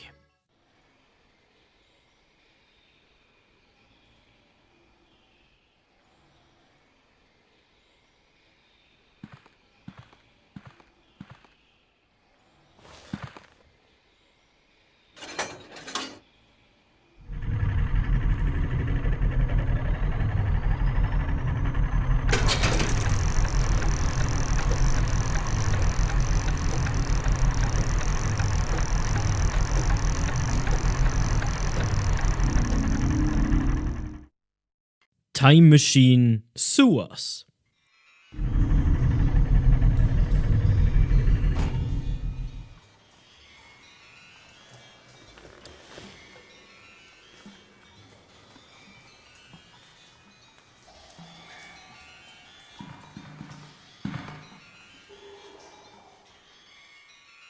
So now we are finally back in the previous levels past, where the Octomators haven't invaded yet. One detail I immediately want to point out before straying too far is this sewer pipe over here. In the present, where they are around, the water is poisoned or enchanted or whatever, it's just green misty stuff. But in the past, where the Octomators aren't here yet, the water is about as fresh as sewer water gets. Pretty cool detail. But of course the original plan wasn't to end up back in the sewers. The goal was to return to Whitechapel and save Kia. Unfortunately, the Mullocks have taken control of the time stone we need to restart the time machine. And to make matters worse, the machine itself is now sitting over on that island for some unknown reason. On top of that, the Mullock ferryman refuses to take us across. Maybe Winston has an idea to solve this mess. Them crafty Mullocks have hidden the time machine on the island. Only someone wearing the king's hat can summon that boat over there. See what you can do. So his great idea is to steal the king's head. Brilliant. I wonder how we're gonna solve that problem. We'll work on getting the time stone first. Maybe the one will work out the other two. The stone is located in the basement of the weird looking building in the center of the settlement.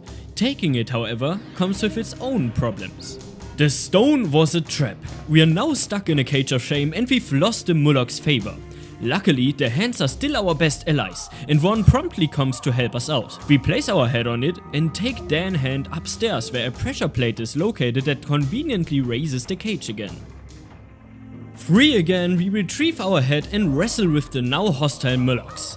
Once we've knocked a few out, the king steps out of his home to use his infamous green lightning to support his soldiers. We seize this opportunity to beat him up instead and steal his key.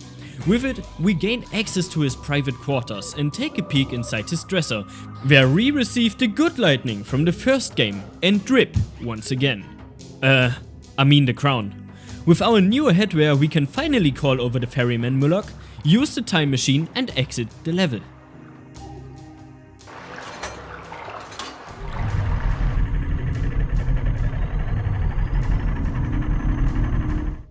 Time Machine, the Ripper.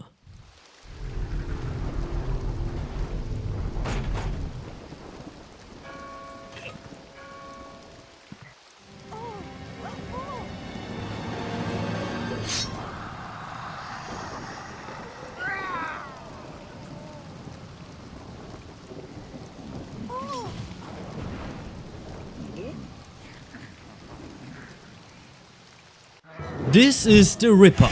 We've traveled through time and space to rescue one of his victims, Kia, and now we're here to make good on that mission.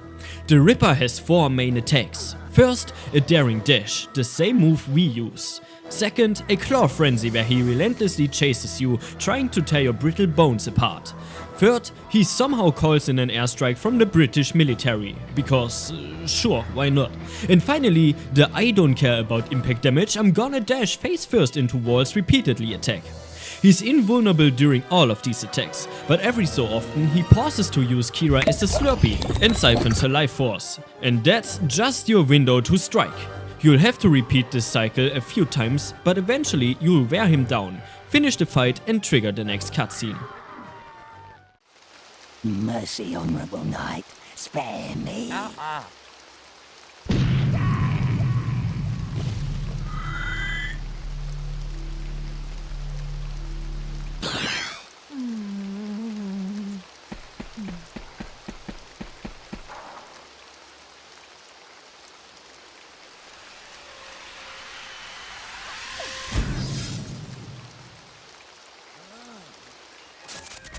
There's also this glitch here found by Lalaruga, which if I had to guess uses speed glitch again, to warp you up on the roofs and make dealing with the Ripper child's play.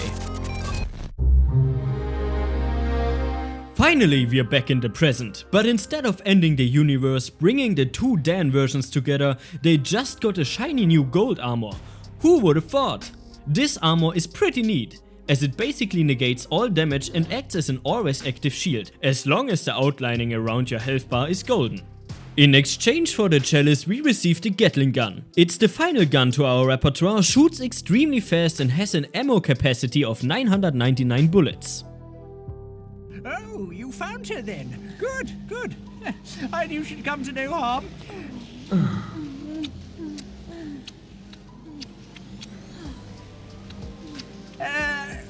There's no time for this lovey-dovey stuff. Things are looking grim. I'm picking up a bizarre signal from... Cathedral Spires, where Python is looking for the final pages of the spellbook. Yes, Cathedral Spires. How did you know that? Come to think of it, where did you get that newfangled armor from? Looks to be made of the same material as your shield. Interesting. Should afford you much greater protection. Right, the mission is simple. We have to find that page of the spellbook before Palethorn, or else all of London will be his, and we've lost. Yeah, I guess so, but now that we're finally back here again, why not take a closer look at the professor's cabin? We can see 3 pictures hung up on his wall. One early portrait of him and Lord Palethorn, where he still was human, and by the way named Reggie, and by the way he only bought the Lord title and did not earn it. A painting of a flying train with wings and another just normal train. And here the wiki states that the professor is apparently a big fan of the painter Alphonse Mucha, as 2 of his paintings can be found in the professor's lab, which are La Plume and Job. Well, you seem to know more about this place than I do, so there's no point in briefing you, is there? Cathedral Spires. The Cathedral Spires, MediEvil 2's second to last level, and it absolutely nails its atmosphere. The sky hangs dark overhead, while the ground glows with haunting colors of fire and inferno. Tall imposing towers loom above, circled by shadowy demons in flight. Meanwhile, the narrow paths leading to the highest points are fiercely guarded by magma-spewing cauldrons. Imprisoned within are a number of souls. The cathedral seems to be drawing its demonic power from them. Free them and we might stand a chance. If you see the spiff, you might want to charge up your super armor. Winston gives us a hint on how to complete this level. We need to collect 12 friendly souls scattered throughout the level, and one of them is waiting right at the base of the tower. And here we run into our old, not friends, the shadow demons again, although the flying ones are actually called flying or scouting demons. I'll be honest, as cool as this level looks, it's not the easiest to narrate. Most of what you're doing boils down to climbing the towers and gathering souls. Once you reach the rooftop, you'll find 2 open doors. To the left is a soul guarded by more scout demons, and to the right is a soul guarded by even more scout demons. At the far end of the cathedral exterior, there's a small safe room with a fountain and a spiff waiting for you. But once you've collected the 5 souls that are scattered around outside, you can head through the door at the top of the highest tower and finally enter the cathedral. First thing we do in here is jump on the chandelier, which weirdly enough has a lever attached to it to bring it up or down.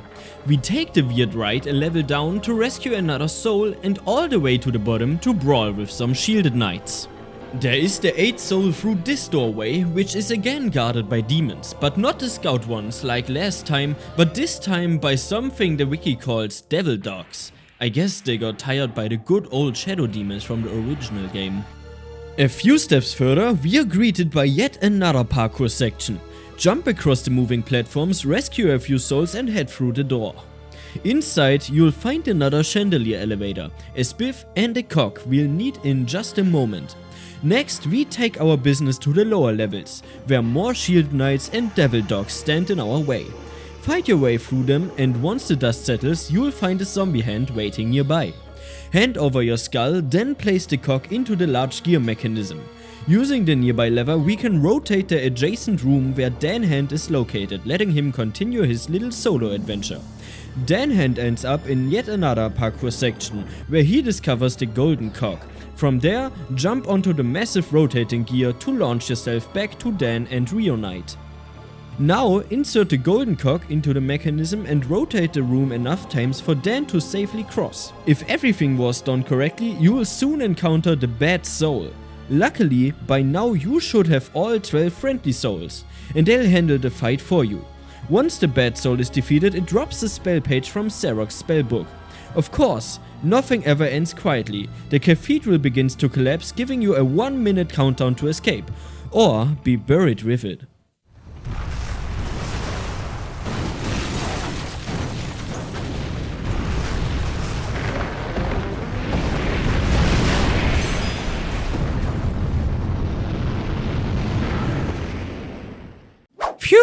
you were pretty quick to outrun the collapse, huh?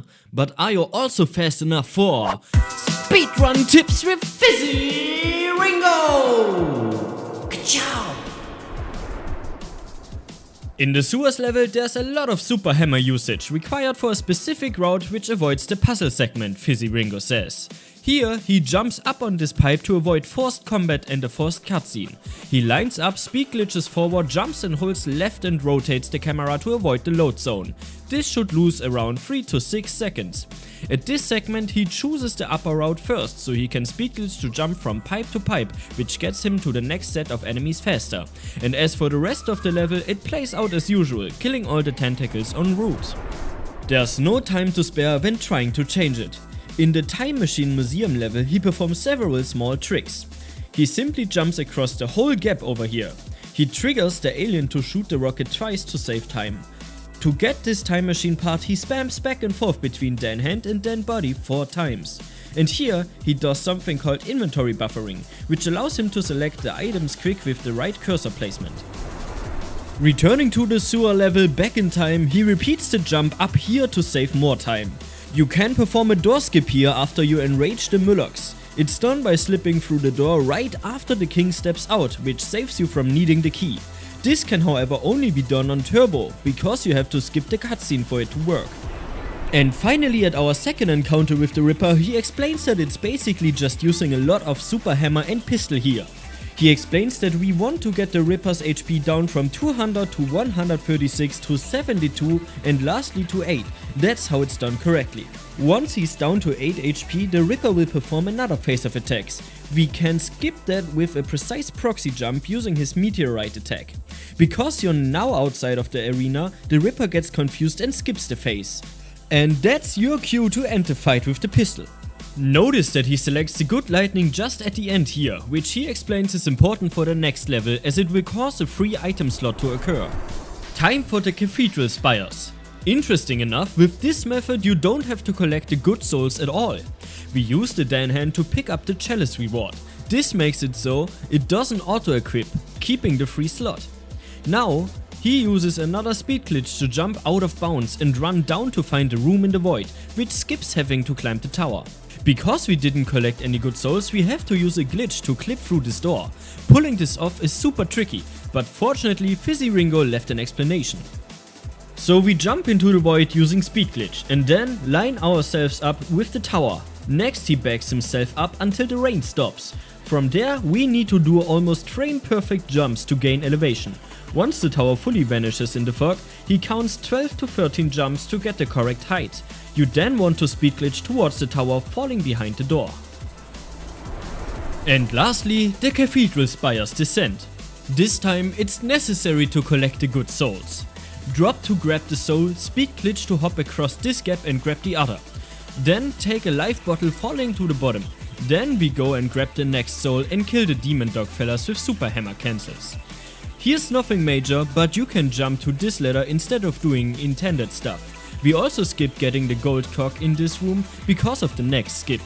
You wanna avoid grabbing the good soul with Dan, as it will trigger the forced battle in this room. Instead we use Dan Hand later to grab it.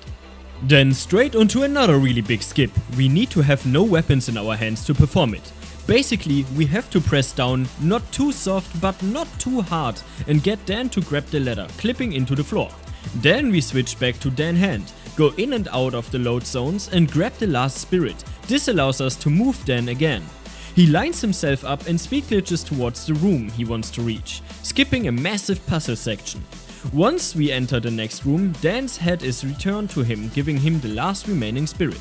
Also, because he's playing on turbo, where we can skip cutscenes, we are able to skip the spirit cutscene, making it so we can leave this room earlier and not get the doom timer pop up. Because we didn't use the lift at the beginning of the level, it's not down yet. So we hit the level once, leave the area and come back in, and the lift will be at the bottom. Now we can leave like usual. The demon. This is it. We are now approaching the final moments of the game. One quick fact I wanna slide in here is a cut level which would have replaced this one, titled Parliament. It was intended as the battleground to fight Queen Zilla, who would have been a gigantic mutant version of Queen Victoria. All right, Dan, you've come a long way. I'd save if I was you. Dan, you're alive! I thought you'd been crushed in the wreckage. I'm going to tell the Prof and Kia what's going on. I don't know what's round the next corner, so if you see the spiv, I'd stock up on ammo. From this point, you're on your own, Dan. Good luck. British Danny Phantom is right. You should definitely stock up on ammo and health before the next part. You're gonna need it.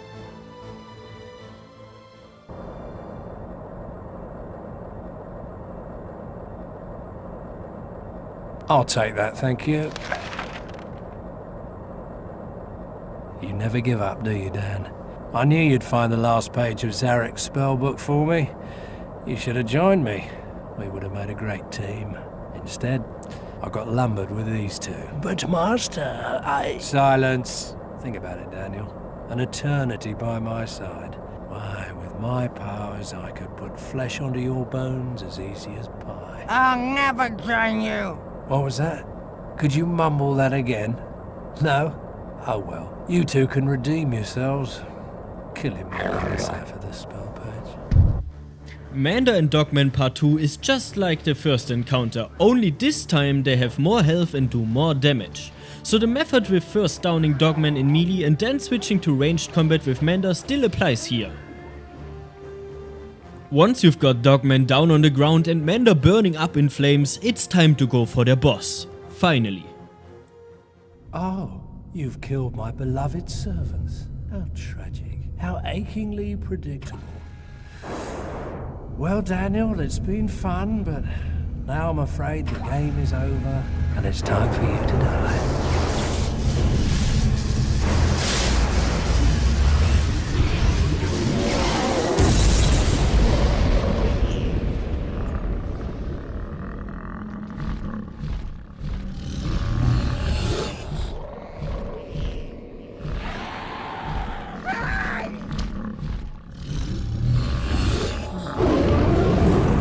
So instead of Queenzilla, the final boss is a towering demon summoned by Pelthon.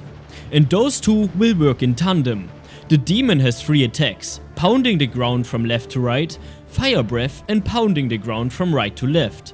Meanwhile, Lord Pelthon swoops down in his rocket ship with his own set of attacks. One of which is him making use of his own mounted Gatling gun while firing missiles, and the second is swooping across the arena while also firing missiles. During this attack, however, it's possible to shoot back.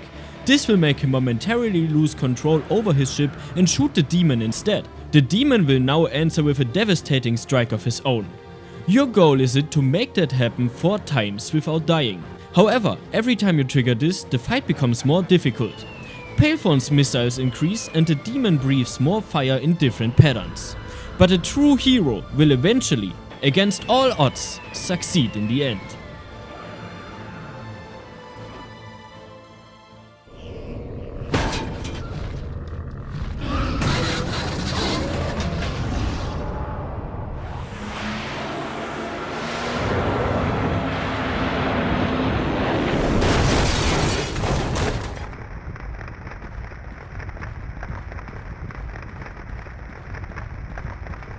Well, I suppose a decent thing would be to admit defeat. But I ain't a decent man. If I'm going down, I'm taking you with me. It's funny. All my life, all I wanted was a little respect. And world domination, of course. For people to notice. Well, they'll notice this.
So, let's rewind real quick, because I found another comparison.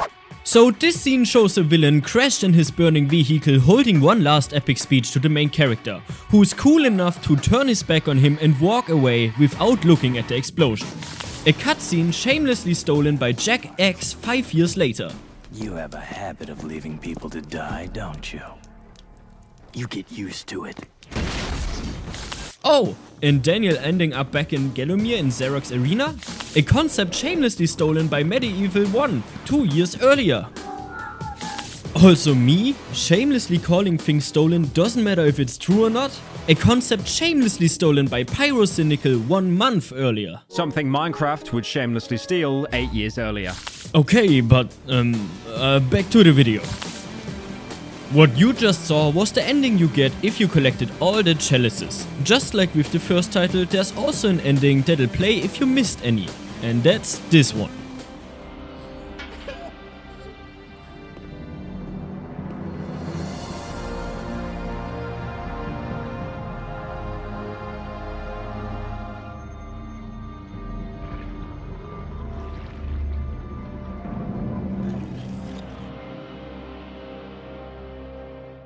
Okay, but aren't we missing something? Maybe it's Speedrun tips with Fizzy Ringo! Oh my god, this video never ends. So to speak with his words one last time, and I gotta talk fast here, otherwise I can't keep up with the footage. We are meant to do a forced encounter with Dogman and Manda, but we can do a big skip to avoid that and get straight to the final boss. Pre-equip your crossbow ready for the final boss, then we do some more speed glitch jumping into the void. He tries to line up with the 3 stars in the background and runs towards them. He also states that this area is a fiend for soft locking and or crashing the game. He then waits for the screen to flick, which means he's where he wants to be. Now line yourself up and get some height and run for the door trigger. Now for the silly boss. For some reason the demon is prone to crossbow shots. He explains that from his understanding the damage that comes from Lord Palefon's ship is the same damage flag, so it acts the same, probably. We do some precise crossbow jumps to hit the demon in his belly, and we time each shot when he lowers his hand. Get 4 hits in and it's GG. Whew, okay. Now we're actually approaching the end of the video. There are just a few more things I want to cover. First, I want to point out 3 more details. If you revisit the museum level now, you can see that the course of time has permanently changed, because Stan awakens in his golden armor now. Another thing I didn't mention earlier are these statues in the room with the small sword. Do they remind you of anything? Of course! They are the remnants of the statues of Karl Sturmgard, Raven Hoofs the Archer and Megwin Stormbinder from the first game. And I'll also add 1 more coin for the limb losing zombies since I didn't do that earlier. Now I want to give a huge shout out to everyone who helped me create this video. First, Fizzy Ringo for his speedrun list. Then Lalaruga for his glitch playlist, which, by the way, contains way more cool tech and glitches than I could show in this video, so check it out. Third, I want to thank Noobkiller Roof, who agreed to appear in this video and provided the awesome track you heard during the Professor's Lab segments. And lastly, a close friend of mine composed this track you're listening to right now. You can find the links to everyone I mentioned in the video description below. If you know about something I missed, feel free to add it in the comments. Unfortunately, now comes a bit of self-advertising. I've got a Discord, Instagram and Reddit where you can see behind the scenes content, get updates on videos in progress and suggest what I should work on next. Basically, it's the kind of stuff some creators put behind the Patreon paywall, but this one is for free. It would make me really happy if we could grow a small community there. Alright, and now, finally, like always, thanks for watching and goodbye!